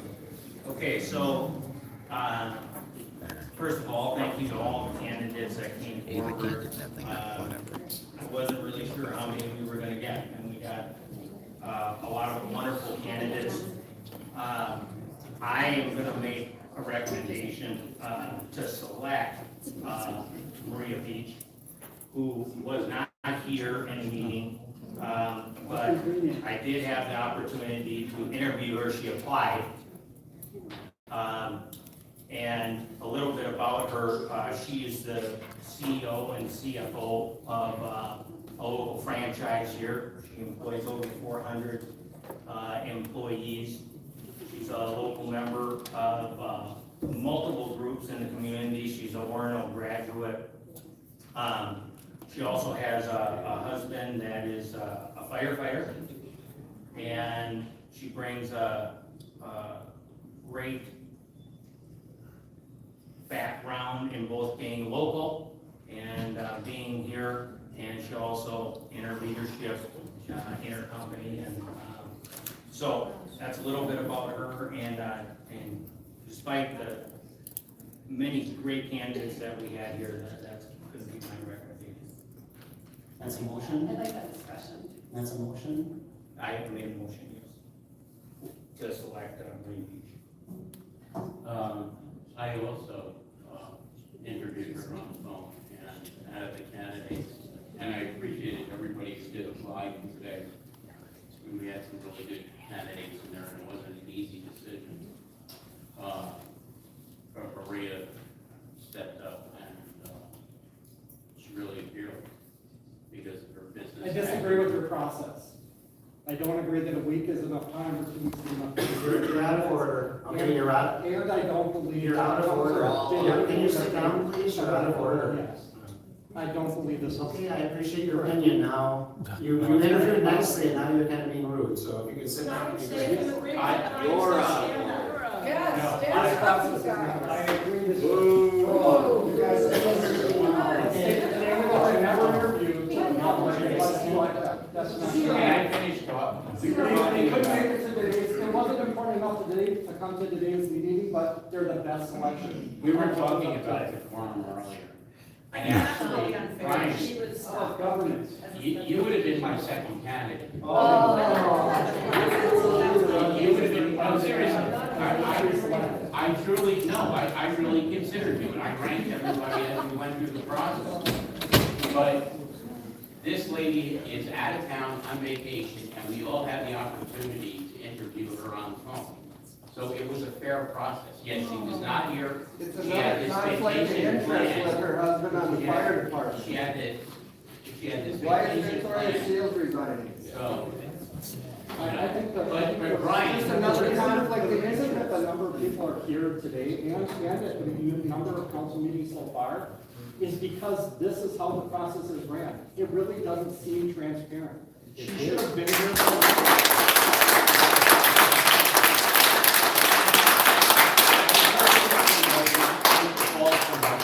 Who had a long-term vacation planned with her family, was out of town, and wanted to serve the extend community. your interview process. The council got to interview her. Each individual member got to chat with her and interview her on the telephone. That was fine. Just because it wasn't in front of another group of people, I'm sorry. It just, there wasn't the opportunity. But I'm going to second that. I'd like more discussion. Okay. We have a motion and a second? Yes, I'd like to have discussion. As we all just said, just a moment ago, we have 10, or 11, now 10 individuals, one of whom couldn't be here tonight, who have come prepared to speak and answer questions, and there has been zero deliberation. If you have a candidate that you like, please, if you have the number one candidate out of the people who are here tonight, please discuss it. I would like to discuss Go ahead. merits of several individuals. Well, I could- you have to come down to the. I understand, but may Somebody I- can second it. I would ask that I not be interrupted while I'm speaking. I would appreciate that.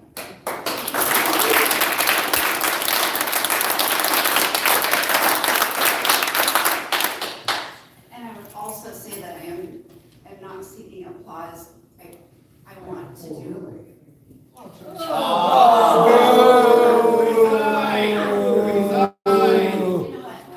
Show some respect. No kidding. You know, that starts with you first. It starts with you.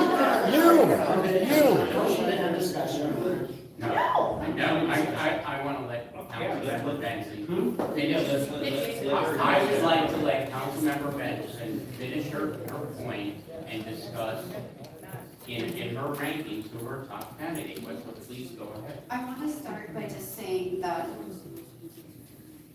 I believe, and the reason I asked about humility in particular as one of my questions, is I believe it's very important, not only to understand how we make decisions, but to understand our own limitations as we make those decisions. And this is a position that an individual will fill for Councilmember, after Councilmember Seals has resigned, for the next year and a half, in the midst of very big decisions, and I'm not telling you anything you don't know. So it's confounding to me that we as a council are not willing to take time to hear each other's thoughts. And we're listening to you. You said you want to discuss the candidates, we're listening to you.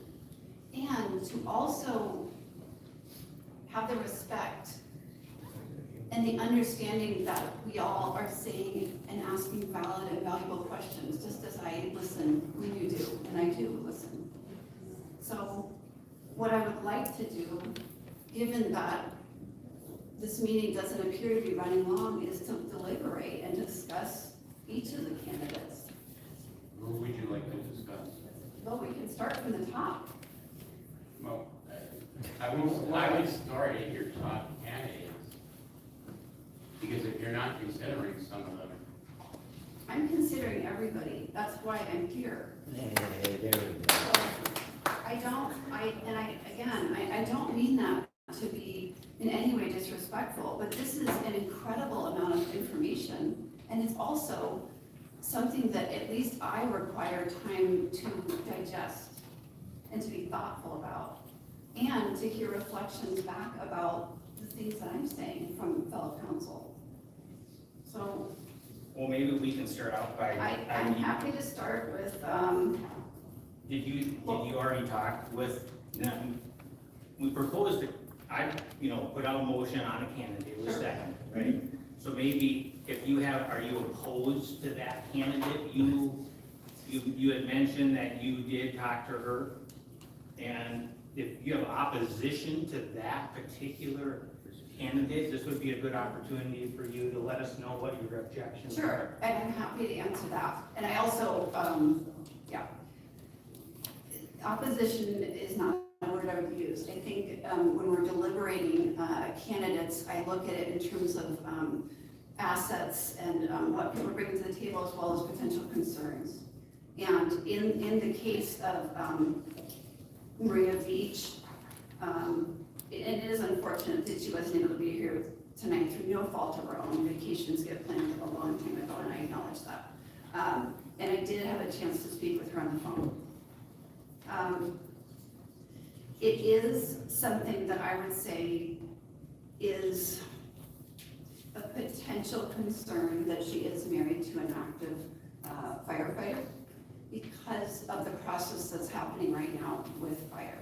So I think, again, and that is something that certainly Attorney Maddock addressed in terms of the potential for conflict not being one in the case of Councilmember Seals, because she was not financially benefiting from decisions being made. Now, that said, it didn't stop some conflict points around that. So what I would say is, if it is possible to entertain candidates and to look thoroughly through these other candidates that don't potentially come in with that, those optics from the outset, I think I'd like to do that. So it's not that everybody here has lots of good points, for sure, including Maria Beach. As a former volunteer and somebody who served 10 years, it would get really unfortunate to penalize somebody because of how they serve. Yeah, and I wouldn't argue that. You know, like somebody who's serving their community that way. I don't see a penalty in that. I think that somebody who's active in community service. Absolutely. As is everybody else. So I guess what I'm saying, and this is helpful to hear, because we haven't had, as a council, a chance to discuss the merits of any of these candidates. This is it. So, well, we have a motion in a second, so the conversation is on the motion. Why are you not gonna have, just to clarify, we are not gonna have discussion on any of the other candidates that have applied Well, we yet. have a motion in a second, so the discussion is on the motion. What do you do? Approve it, don't like it, have issues about it, but we have a motion on the table. So we're only going to discuss one candidate as a group. I just want to clarify Motion, the motion. Yes, you got it. Could you repeat the motion, Mr. Councilman Johnson? Appreciate it. Would you just repeat the motion? Maria Point. And I say, Okay. And you don't, there is, if we're not going to discuss further candidates, then. Well, okay, but here's the thing is, we received their applications. Several of those people have reached out to me, had other conversations beyond their application. We had interviews there. There was a lot of good candidates. This was my first choice based on hearing, open, I listened, I engaged, I talked to the people. This is my candidate to go through the other ones. At this point, I don't think it's necessary at this point. Oh, I mean, it's my job to get my first pick. So you put a motion, she's my first pick. I think it's unfortunate she was on a family trip, but I'm not gonna penalize her for that. And the conflict of interest issue is related to if we're talking about voting on wages with the fire department. So, there might be some people that have an objection to having somebody who serves on the city council and serves the community, by being on the fire.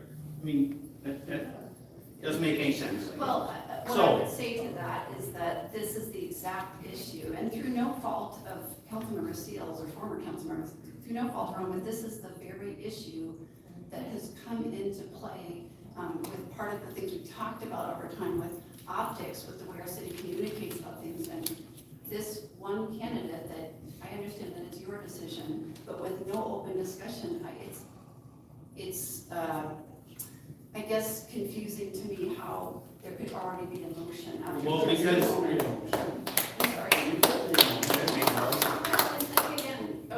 But just understand. I understand. No, we didn't need to conduct interviews either as a function, so we do the extra step of doing this process. The city council can simply appoint somebody, but we went through the process. We did additional steps by asking for applicants, we interviewed applicants, and now we're voting on who we think is the best fit for that open position. That doesn't disparage somebody else that applied. I mean, these are great people. There's a lot of volunteering opportunity within the city for those applicants that want to be more involved. But we've done more than we needed to do, and now you're criticizing the fact that, oh, you needed to do more and more. Well, Well, we did do more. It's not a criticism. What I'd say is, I guess I have a question. Do you consider that there are any issues with this candidate of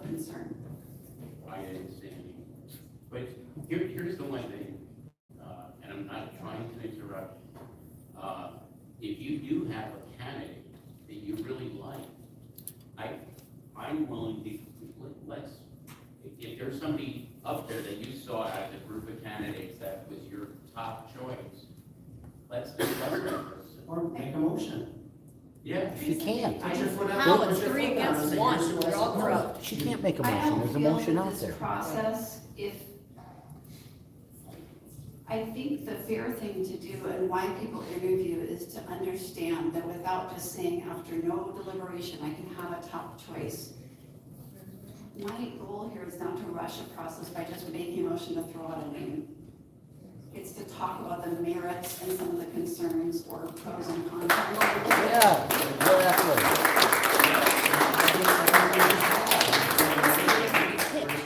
It's that person, because we have a motion, it needs discussion because that's what's on the table. Sure, and when the motion is only to discuss one candidate. Well, that's because that's the nature of the motion. Well, I mean, when Randy Davies got appointed 4 years ago, we interviewed and we appointed the same night. When Dave Ron got put on twice, 8 and 10 and 12 years ago, we interviewed him and they put him on right on the spot. Yeah, when I interviewed, the process was exactly the same. I understand. Years ago, I interviewed for the positions, and the candidates got the interview, and the city council came and made their decision, and that was it. For where we sit today with the issues that we just discussed for an hour and a half with the candidates of the city, I don't believe this is an ideal process. Okay, well, I'll get that, And- we have a motion. We have a Yes, I second. understand, and if you want to deliberate the other candidates, I don't know if Well, there's a way. No, of is there a withdrawing. candidate that you wanted to talk I about want to specifically? discuss a number of people and their merits, yes. Okay, well, I appreciate that, but the problem is we have a motion on the table. It's not a And- problem. And you, I don't know how this would work with Robert's rules, is it possible to withdraw a motion if you want to have another discussion?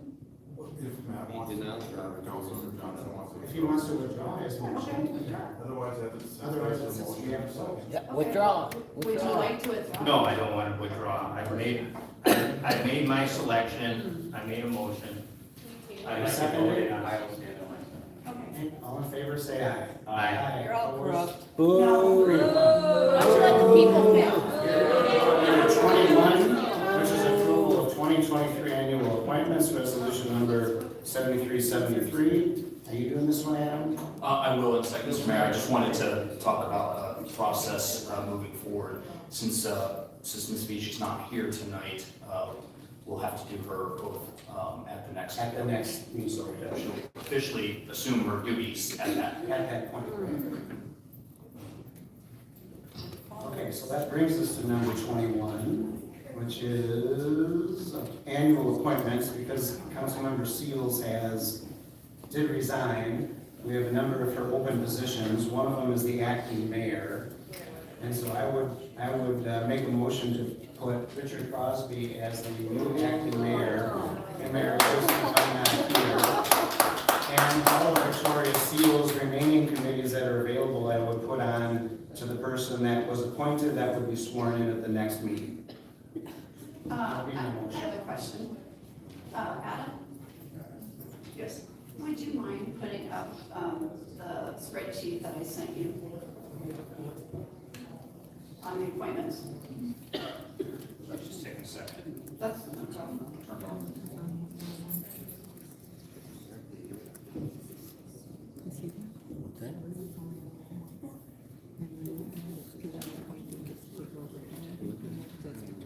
Yeah, there's a list his name once, and the new person gets more.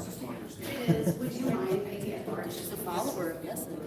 I just wanted to take a quick moment, if I may, to just give people a context for committee assignments in the city of Orono.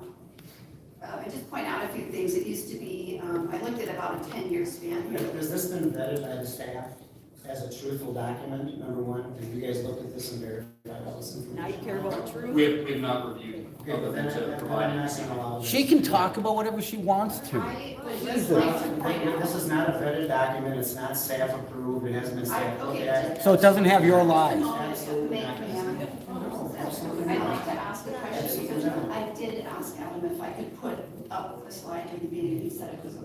Well, if it has not been vetted, then it's not staff approved. We don't know if it's real. What are you worried information. about? You're just There putting you something go. together and throwing it up there, and I'd say absolutely not.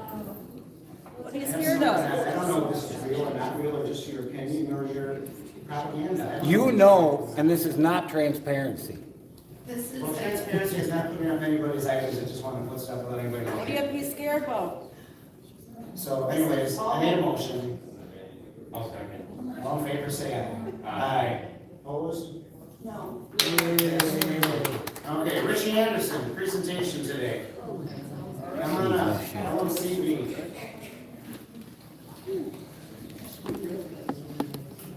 Thank you, Paul. Ms. Benson, you don't know me, but I've been your LMCD rep since 2019. And it's an onus on us to present the budget, the 2024 budget, way up in the future by July 1st. So I'm here to present that, and we can have some discussion and at all after I get done. But if you could show that first slide. I think I got it. Yeah, has that been vetted? Staff of the LMCD. Oh, that's not Orono. That's not Orono. You know, you're a sub order to your interrupting our LMCD. Let me just continue if you don't mind. Oh, I do mind, but go Is that ahead. okay with you, Jay? I do mind, Is but that go okay ahead. with you? No, it's not, but go ahead. Oh, thank you. You're such a stud. The 2024 budget, you can see, and I put in the 2022-2023 budget also for reference purposes. In 2022, in 2021, I became the treasurer of the LMCD. And then if you go down to transfer, go up a little bit if you don't mind. So there's a AIS category that we used to pay for, which cost us $11,900, which I took that line item out in the 2022 budget. And so and then in 2023, if you go up a little bit, right there. So you can see that the municipal dues for cities was $300,000 in 2022. And in the 2023 budget, I'm on a committee, the finance committee, I headed that. We decided that we'd spend our reserves over 5 years because we were up over like 135% reserves to expenditures. The auditors suggest that we go, as you know, 30 to 50% city, and the committee that I headed, we decided that we would shoot for 35% and use the reserves over 5 years. And so we're starting to do that in 2023. You can see that the levy to the cities, Orono's number 2, Minnetonka's number 1. The levy to the cities in 2023, which is current year, is $255 versus $300. And $125,000 out of reserves to make the numbers work. Likewise, 2024 budget. Go down a little bit. I don't know what else we got on. This would be, keep going now. This was approved. This has been vetted. It's in the website for the LMCD. So this is legit. Let's see. So go down a little bit more, Adam. So the thing that is interesting is this Save the Lake item. I separated out Save the Lake. It was mixed up with the general levy budget, and the Save the Lake is kind of its own animal sitting out there, so I separated it out. And so back in a while back, when I first got on the board, the Water Patrol was coming to look for, money for a deputy. So the first request they had was for $42,000, dedicated officers staying on Minnetonka. So the LMCD came up with $38,000, Gabe put in 2, and I put in 2, and we made it 42. But part of the Save the Lake committee that I was on, we've now budgeted for 2 dedicated officers, 42 plus 42, 84,000. And so now we have 2 dedicated officers. And so we're going forward on that. In the 2024 budget, they're looking for 87,000, which we have budgeted in. Which is, I mean, tell me more about that, because that means like, when Hennepin County does all the lakes in Hennepin County, if there's some emergency somewhere else, all the deputies would leave our lake. We have no deputies potentially, and you guys have raised enough money to have 2 permanent deputies here all the time, no matter what. So it's a big deal. So when the Floyd thing was going on, we had the dedicated deputies here. We were short on budget, and so myself and Gabriel went out and raised, there's a next slide I think will show reserves for the state. Like we raised $78,250 to make this happen where we had 2 dedicated officers. And, but the folks at the LMCD think that we should have a separate line item, which I'm poo-pooing. I mean, we saved the cities like big time dough, and they want to put back where we had AIS when the harvesters were here, and they could justify it. Whether you like the harvesters or not, I made a motion to get rid of them and got unanimous support, and then I was the guy that sold them to this guy. So they're gone. They were spreading flowering brush all over the lake, and so, so now that line item's gone. The AIS levy to the cities, which was 75,000. So there's a move afoot, which I pretty much put down. But I did explain to them that if you come looking for money for the Hennepin County Water Patrol from the cities, I will go to every council meeting and let them know that we can easily fund the water patrol with donations, with help from our citizens, the marina owners around the lake. I mean, it was a 2-hour session. We raised $78,000. So that being said, just kind of be thinking about that when that, it'll never come up here because I don't like the concept. We're being fiscally responsible now. We're at 98% after this year of our reserves to expenditures. We're supposed to be at 35. That motion was passed. So we're supposed to be at 35. So the 5-year plan is rolling on. Let me see that next slide.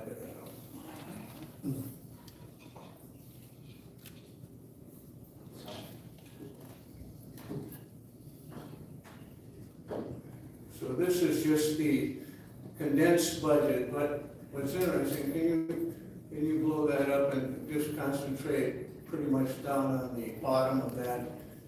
So formulas. I just zoom in a couple and we'll just go from there. 100. So you can see it, scale up, so you can see where in 2021, the municipal dues to the cities, of which we were paying $11,900. I got rid of that line item in 2022, and so we saved $11,900 that year immediately. The 2023 budget, which we're working in now, reduced the levy 255 from 300. That saved us another $8,000, and the budget is the same for 2024. Now, go ahead and go down a little bit. Okay, so you can see that the Save the Lake Reserve Fund, so that's at $151,000 for water patrol. And so we got $151,000. Last year they raised $62,000. I mean, in my opinion, we're good to like 2025 funding to water patrol.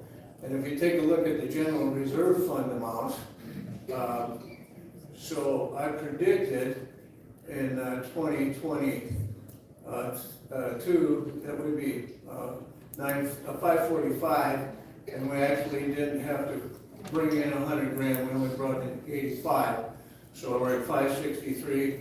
Hence the 99 number of the auditors at 98. But anyway, so in 2024 looks exactly the same, and we'll see where we are in the. But that number there, 563, We're in year 2.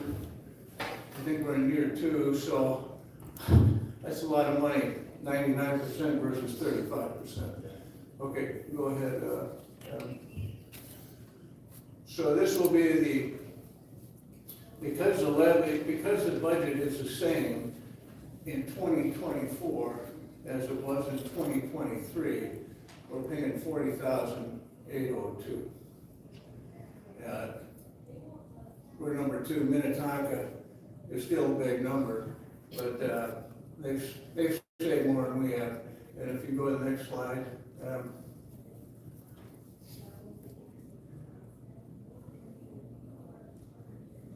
So I got these are vetted numbers, by the way, because I got them from Ron.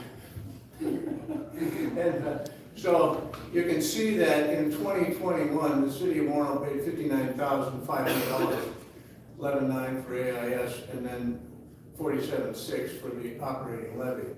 So in 2022, we paid $48,073. 2023 is going to be $40,802. Same in 2024 budget that's been approved. And so you can see that since I've become treasurer, I've saved the city of Orono almost $49,000. And so. Is that how you get free land up in there? If I could just talk to the free land guy. So I had a deal with Hennepin County. Whatever they took from me, they would give back. Orono had nothing to do with it. I got it from Hennepin County, so you don't know what the hell you're talking about. That's right. If you want to get the fact, figure it out. If they took it from you, they paid you for it. Dude, I said, when they came in, The government can't take land if you want without to paying listen, you for it. I had $1 million lawsuit on that very subject, believe me, I know. so, no sense talking to him, but the fact of the matter is, they came to me, and they said, we want to start our project. I said, you do anything you want. They wanted the easement for construction. I said, you can have more than that, but whatever you take from me, I want back. And I didn't hold them up on their appraisal. I didn't hold them up on anything. You took the They money. pounded the thing through, and Hennepin Yeah, I was offered nothing. Hennepin County had the deal with me. They can't give it to me, they have to give it to the city. And I got a resolution from the city, and it took 3 years to get the effing land. But I got it, not from Orono, but from Hennepin County. That's the law. Thanks, Rich. So, any questions? No, great job. No, just, Especially thank you. the deputies is a big deal. Nobody understands how big of a deal that is having permanent deputies on the lake. Yeah. Because they can all be gone, doesn't matter what day it is, if there's emergencies at any other lakes, because they cover all the lakes in Hennepin County. So thank you for doing all that. Thank you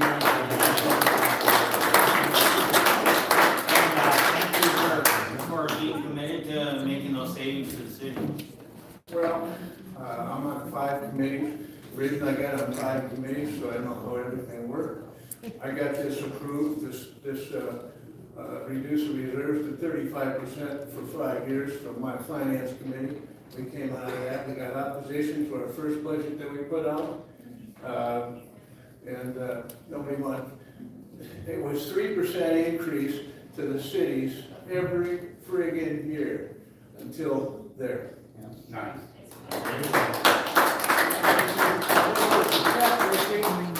This was your check from Hennepin County. All right, that'll bring us to the community development report, which is FY 23-11, Matthew and Susan Johnson, 1015 Wilders Trail, PID 7-117. This, folks, is what we call corruption in action right now. Also known as 1,003 Wilders Trail subdivision preliminary plat resolution 7373. And that is Melanie. Thank you. Ms. Benson, if you leave right now, we won't take it more. The property is just over 9 acres in area, and it is located within the RR1D zoning district, which requires a minimum area of 2 acres per lot. The wooded lot has sloping terrain and includes a small wetland. Building pads and site grading have not been proposed at this time. The applicant is proposing to subdivide the property in a front lot, back lot configuration with a private shared driveway access out lot off of Wilders Trail, serving as the shared driveway for access to both lots. The properties will be served with sanitary sewer and private water supply wells. The proposed subdivision is conforming to zoning standards and consistent with respect to the rural character of the surrounding neighborhood. In May, the Planning Commission held a public hearing. Following the public hearing, the Planning Commission voted 7-0 to approve the preliminary plat. No comments from the public were received. Staff recommends approval. The applicant's next step is final plat. The applicant will need to prepare a final plat according to the conditions outlined in the preliminary plat resolution before you this evening. Tonight, council should move to adopt resolution 7373. I can answer questions if you have any, but that is all I have to present. So the process is, once you've got land that you've got to move, you have to go through the process of preliminary plat before you can do a final plat. Sure. So this is standard process for doing that, just to get through that. And it's when the planning commission comes here, and then they do the final plat, and it comes here for final resolution, once it mirrors what we approved at the preliminary plat. True, yes. So standard stuff. Any other questions? I have questions. Yeah, thank you, Melanie. And I did have a chance to ask you some of these earlier, but I just want to go through them. And I did hear the comment from the public about not having a quorum for this decision, but I do feel it's important in my service to be able to see these items through.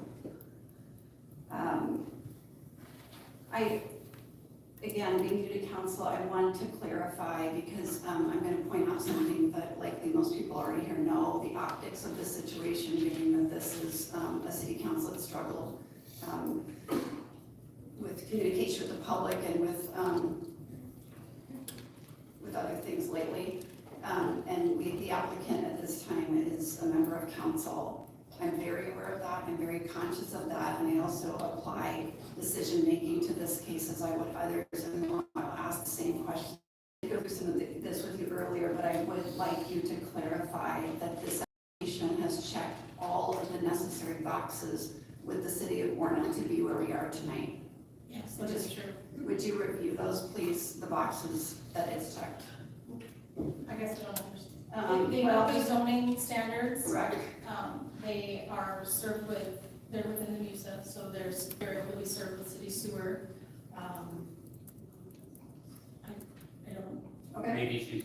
There's no real other boxes. I mean, I can. The history standard of vacation. It's all right, let me, we can talk about it this way. I think the concern is here for people, and again, being new to this, I want to very much take time with this, that this lot is looking to be subdivided into two. Now, the concern, and I'm aware of this within the community, is that there's going to be a major change, or perhaps something that we're not seeing before us today come forward in the future that makes it different, whether it's a different driveway or a larger lot subdivision. So can you clarify that tonight, this preliminary plot is for these two lots, it's a shared driveway, and if any sort of major change were to occur, whether it be a different type of driveway, a different configuration, different lots, that would have to start this process of this preliminary plat all over again. Is that right? True. The way that this is being subdivided is being subdivided without a road. So it can be two lots can share the driveway. If there's a change to create a third lot, it would be a new application. If there is a significant change to lot sizes, the council can decide to send it back to the planning commission for a public hearing. Typically, there have been minor changes from preliminary plat to final plat. Sometimes a lot gets lost, they drop a lot, or they move a boundary line slightly, and as long as those changes are conforming and still meet the intent of the code, they're provided, they're moved forward for final plat. So unless there's a significant change, yes. Okay. So a significant change could even be a reconfiguration of a driveway or anything around there that would involve. There's no driveway on the plat. The outlet Outlet A is to serve as the shared driveway for both properties. Yes, So if they changed it so that it no longer met the code, yes. then you would probably want to have the public hearing on that again. I mean, they could widen it, they could maneuver it a little bit, manipulate it differently, as long as all of the standards are still met in the zoning code. Staff would be supportive of that and feel that it is consistent with the approval. The addition of another lot or something of that nature would trigger a new application. Okay, can you clarify the rights of the owner of this, is the applicant the owner? I believe so, yes. The applicant is the owner, okay. Can you clarify the rights of the owner or applicant in this case to cut trees on the lot, given that it's not in the 75-foot setback? They provided us with a conservation design report that performed an analysis of the natural resources of the property. There were no significant changes or requirements outlined in that report that we accepted. The applicant can remove trees. There is no regulation on that. Thanks for clarifying. And when was the conservation design done? And can you just talk about that process, please? The report was dated April 4th of this year, and their consultant, in conjunction with doing wetland delineations, conducted a natural resource inventory on the property using the resources provided by the city and the county and the conditions on site. That our code outlines the parameters that we want them to analyze, and they provided that. And there were no concerns raised in that report with regard to any environmental implications there. I know there's some wetland to the north on Lot A, but there's no implications for anything that the surveyor was concerned about regarding environmental issues. No, the wetland was identified, is what they did. They identified the wetland and categorized it, and they will be required to follow the city's wetland regulations as well as WACA, the Wetland Conservation Act, which the Watershed District enforces. And can you talk about the obligation of the applicant to provide sewer to this property? They're not obligated to provide sewer, but they've asked to provide sewer. They could provide private septic systems on this. Oh, okay. And they've provided a preliminary sewer plan that we expect a fully developed plan to be submitted with the final plat. That's normal procedure. Or sewer for both lots? True. Okay. And I understand that applications can have 3 parts or 2, and in this case, a sketch plan, an initial sketch plan was not run by the city, like a sketch plan, the first process that you would have. The applicant didn't request that. Okay. It's not a required step. Okay. I'm gonna see if there's anything else. Thanks, Melanie, just a moment here. Can you talk about the process that will happen after this one, this initial plat review for tonight? In your packet is a preliminary plat resolution which outlines all of the conditions we expect to be met with the final plat application, in addition to fees that are required to be paid. The applicant will make that application.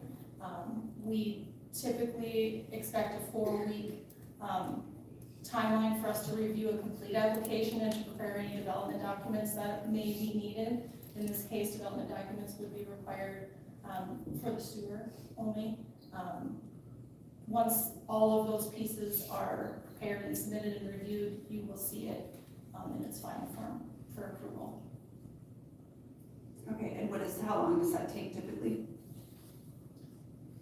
It's at the applicant's speed, but we usually request a 4-week window upon submittal for our document preparation and review. Okay. Would the applicant like to add anything? Nothing? Okay.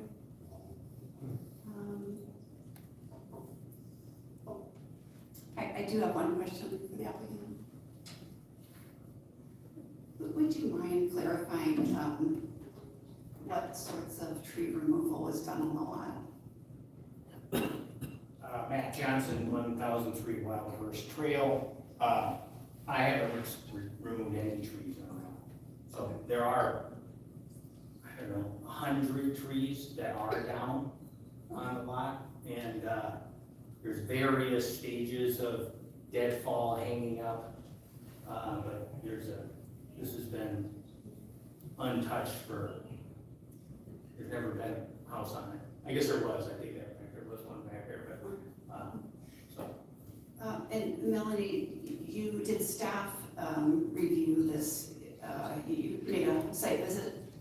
Yes, we did a site visit of this property as well as the property to the east to take a look at the deadfall removal on that property. Okay, and when was that? I'm not sure the date. Recently? Yes. Okay. And no concerns about anything on site? No. Great. I don't have any other questions, thank you. okay, anybody else? No.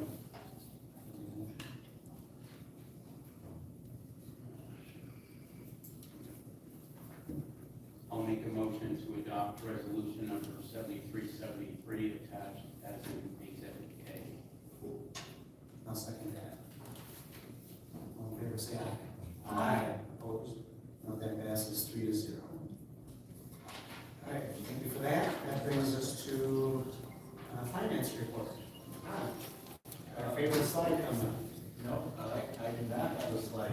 Laura will have the slide. Oh, I forgot I didn't want to jump into your territory on that side. So let's go back to the planning department report or the community report before we get to finance. Laura? He's passed the baton. Yes. So in front of you is the building permit revenue slide so far for the year.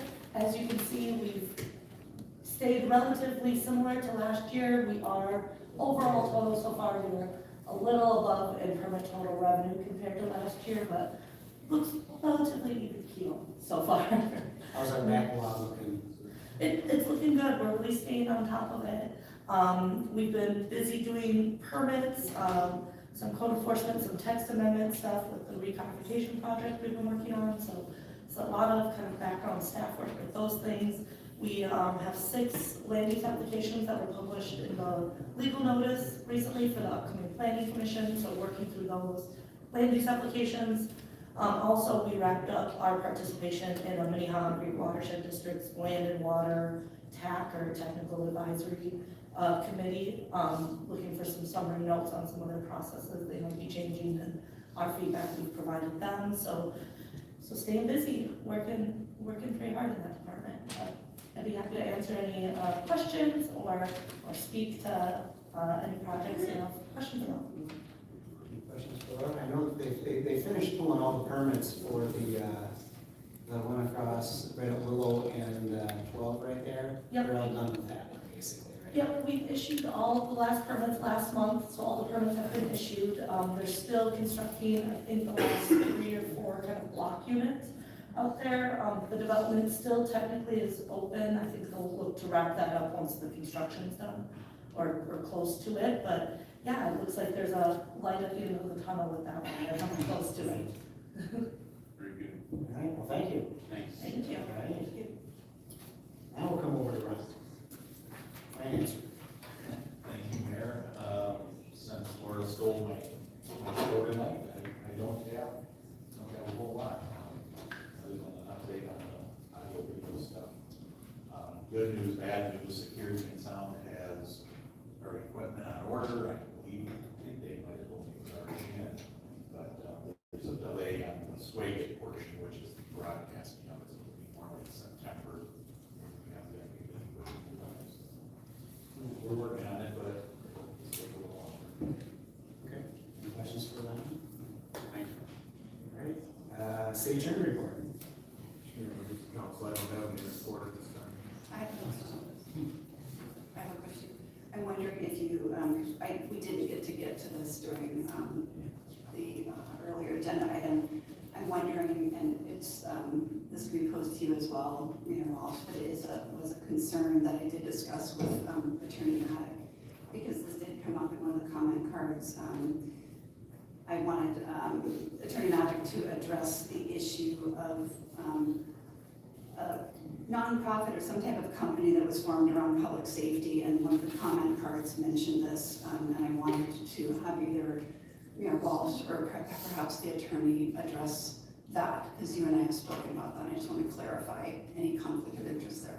What question do you have? I have a question. The question is, could you clarify what the business or nonprofit was that was funded around formed around public safety? There was concerns over conflict of It interest. was a 501c4 put together in election spring of 2022.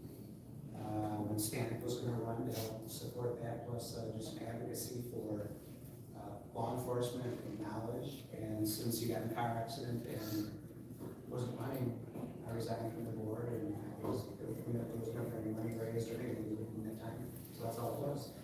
Appreciate it. So I just wanted to address that concern that came up from one of the residents. Thank you. And Councilor Becker, you phrased it in terms of conflict.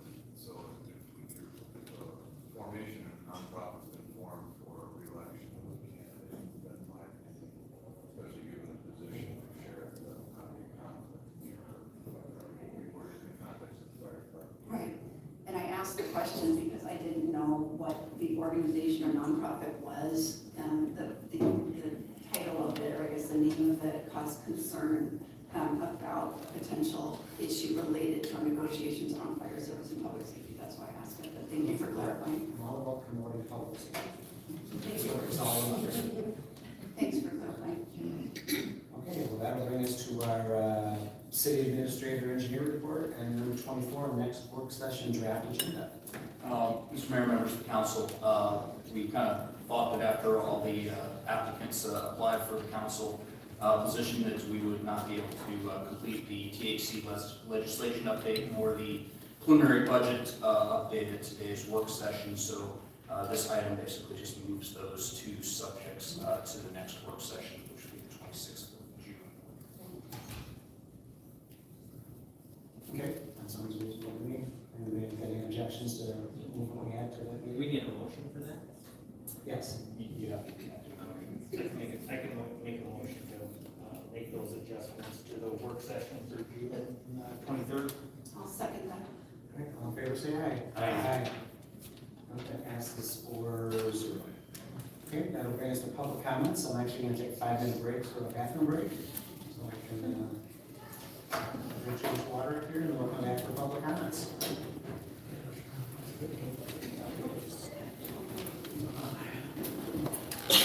Yeah.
more of it. So, I really Stick it in your ass.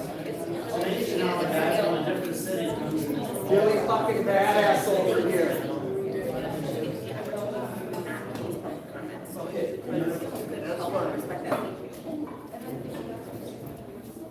Mr. Crosby told me to stick it in my ass.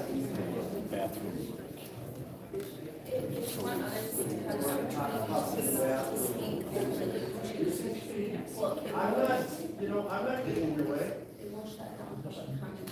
Totally disruptive. Thank you.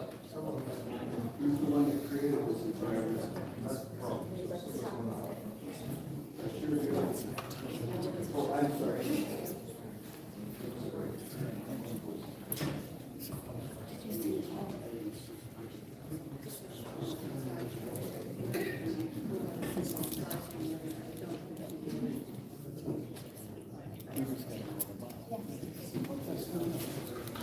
I go ahead.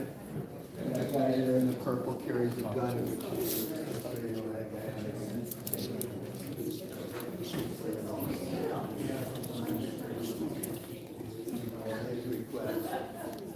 Get your bodyguard.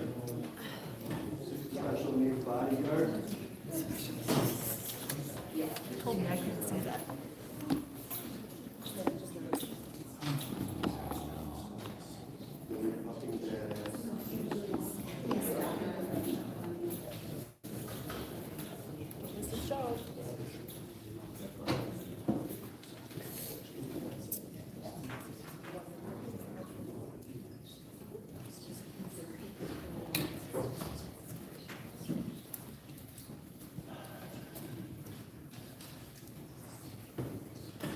We'll pick up where we left off.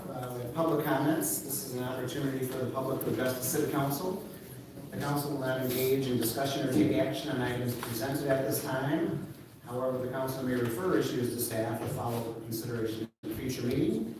It's a 3-minute time limit, and is keeping the time over there. If you can state your name and home address before speaking, and the city too. Thanks. Can I go first? Sure. Kelly Kirkle, 4705 Watertown Road, Orono, Minnesota.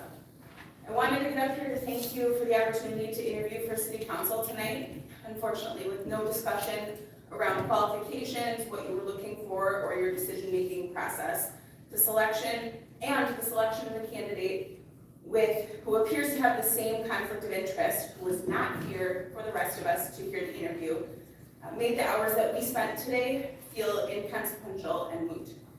Likewise, your new rubber stamp voting process with the mayor looking to the 2 council members to his left for a motion and a second, you're not even trying to appear to be considering the issues or collaborate with the full council.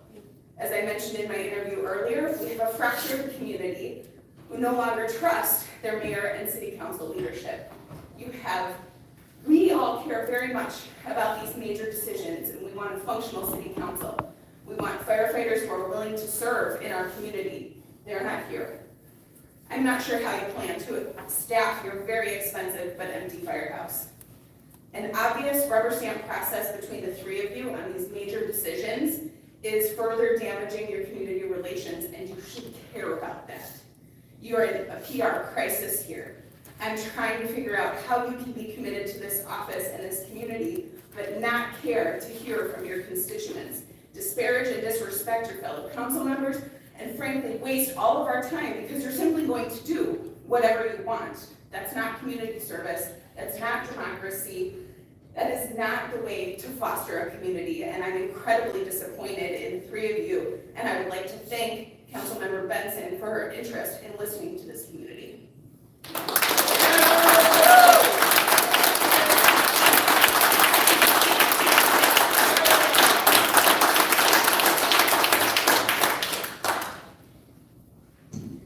I'm Leonard Freeman, 190 Signet Place, Long Lake, well, Orono.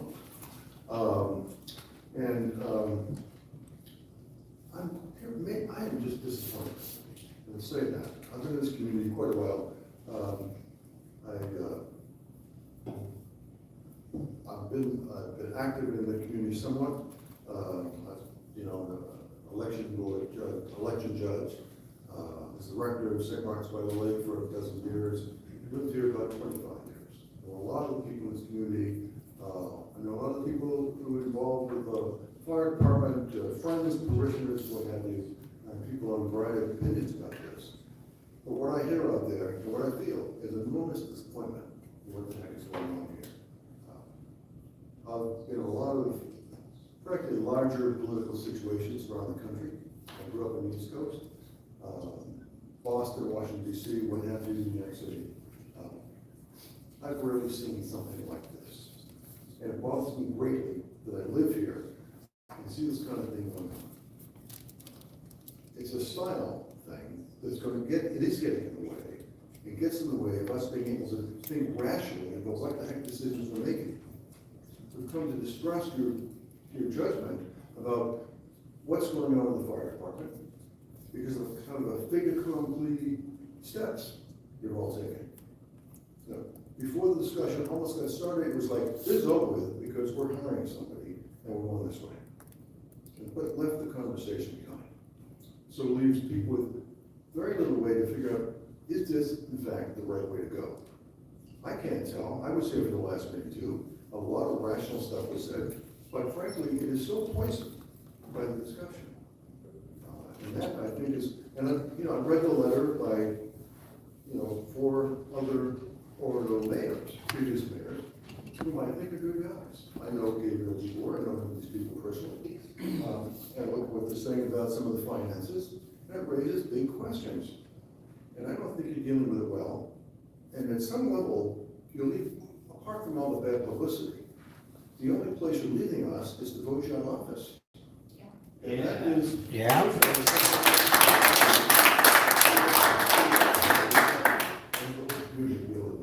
So, gentlemen, you need to think about this. You're real serious. I think you're in serious trouble, and you're putting us all in serious trouble.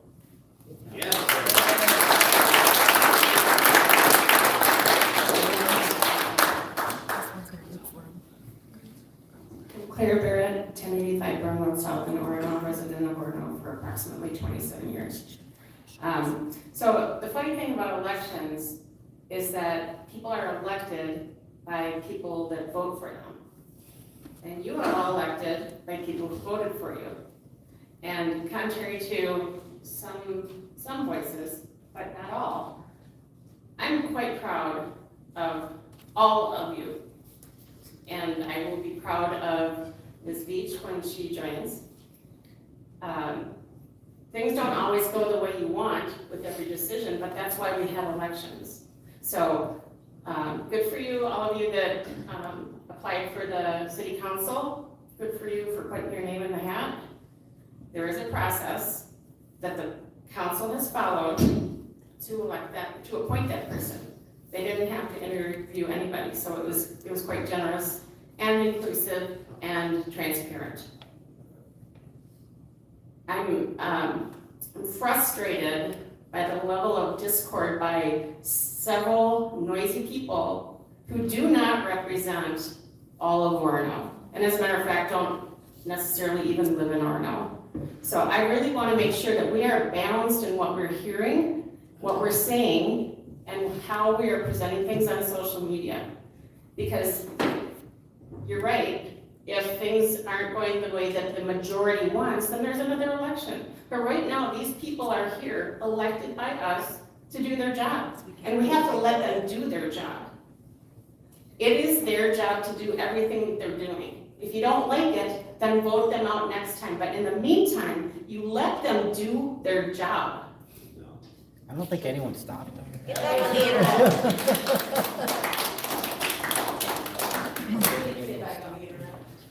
Chelsea Dietrich.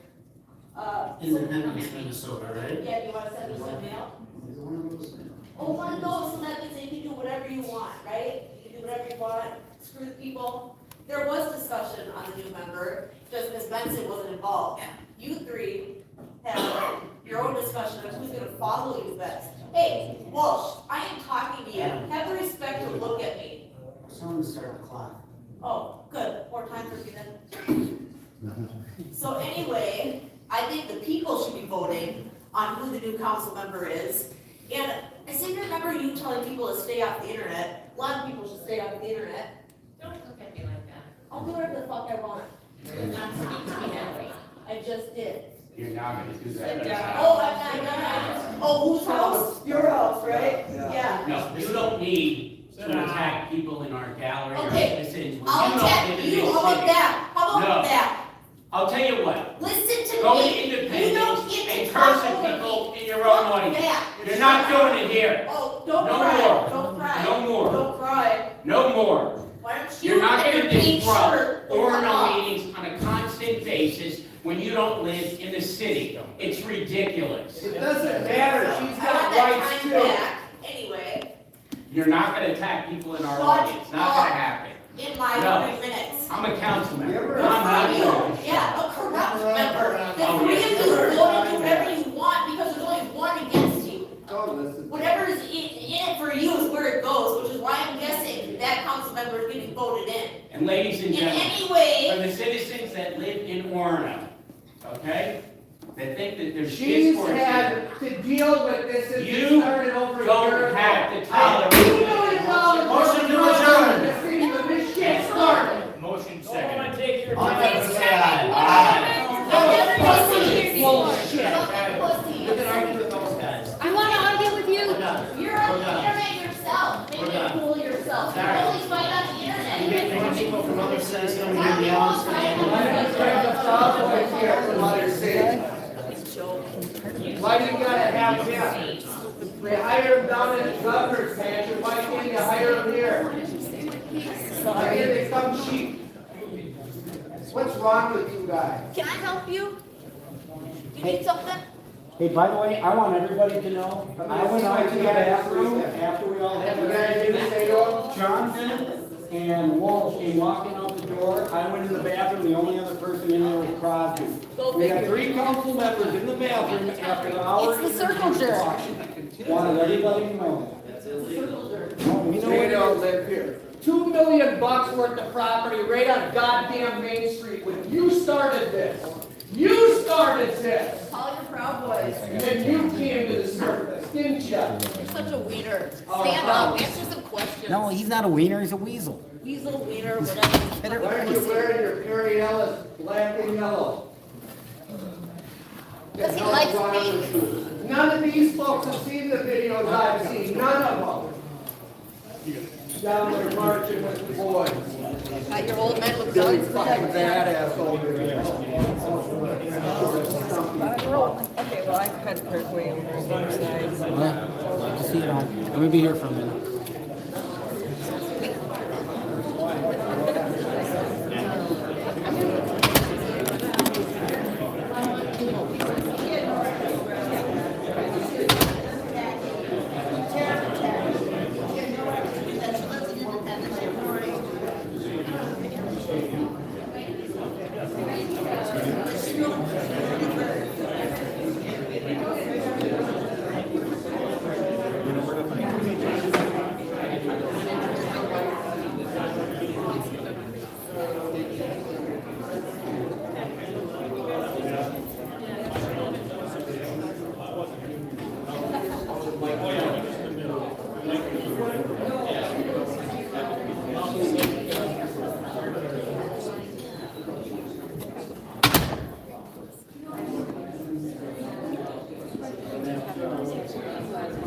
Nice job, I think we should charge tickets when we put this on. Oh, yeah, well, you know, I'll make my 30 or 40 cents in it.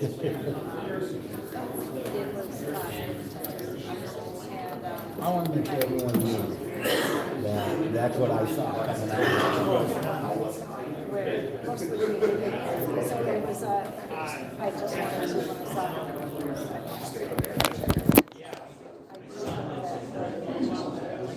I sure like that Alyssa Benson, isn't she great?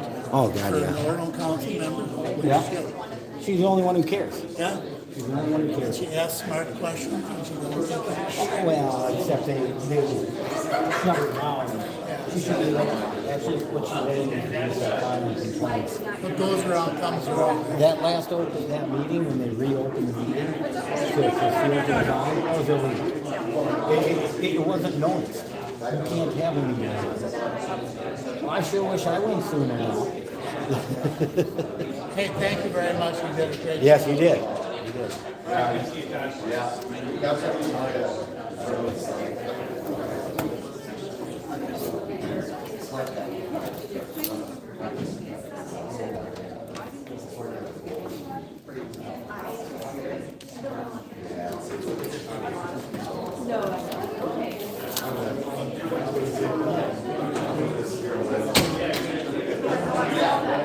bad you're hooked up in that crazy motherfucker.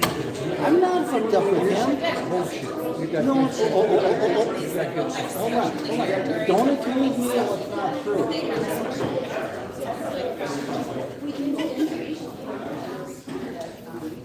Or Richie Anderson trying to go after me.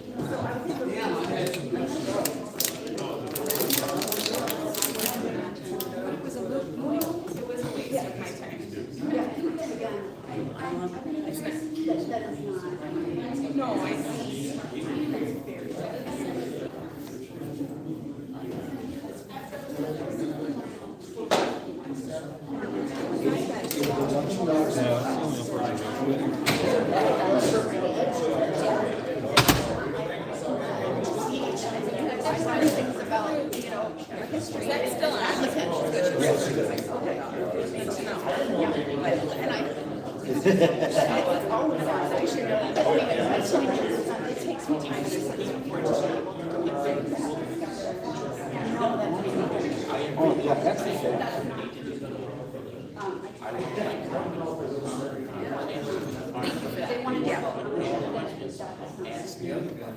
I just wanted to introduce myself because I emailed you all a picture of Elsa. It's so good to see you. I have to make you. Yeah, I do. After I see you up here, yeah, but they're, Well, folks, I think I'm gonna shut her down for tonight. A little bit of hoopla, not only during the meeting, but during the public comments and the chicken shit council ups and runs out. All they had to do was keep their mouth shut, give her 3 minutes, and let the other people talk. But they don't do that here in Orono. It's all about control. And we saw that with the council member appointed tonight, who didn't even show up. Everyone else did. And they already had it there. See you. yeah, I think that was. And here's the thing, here's what I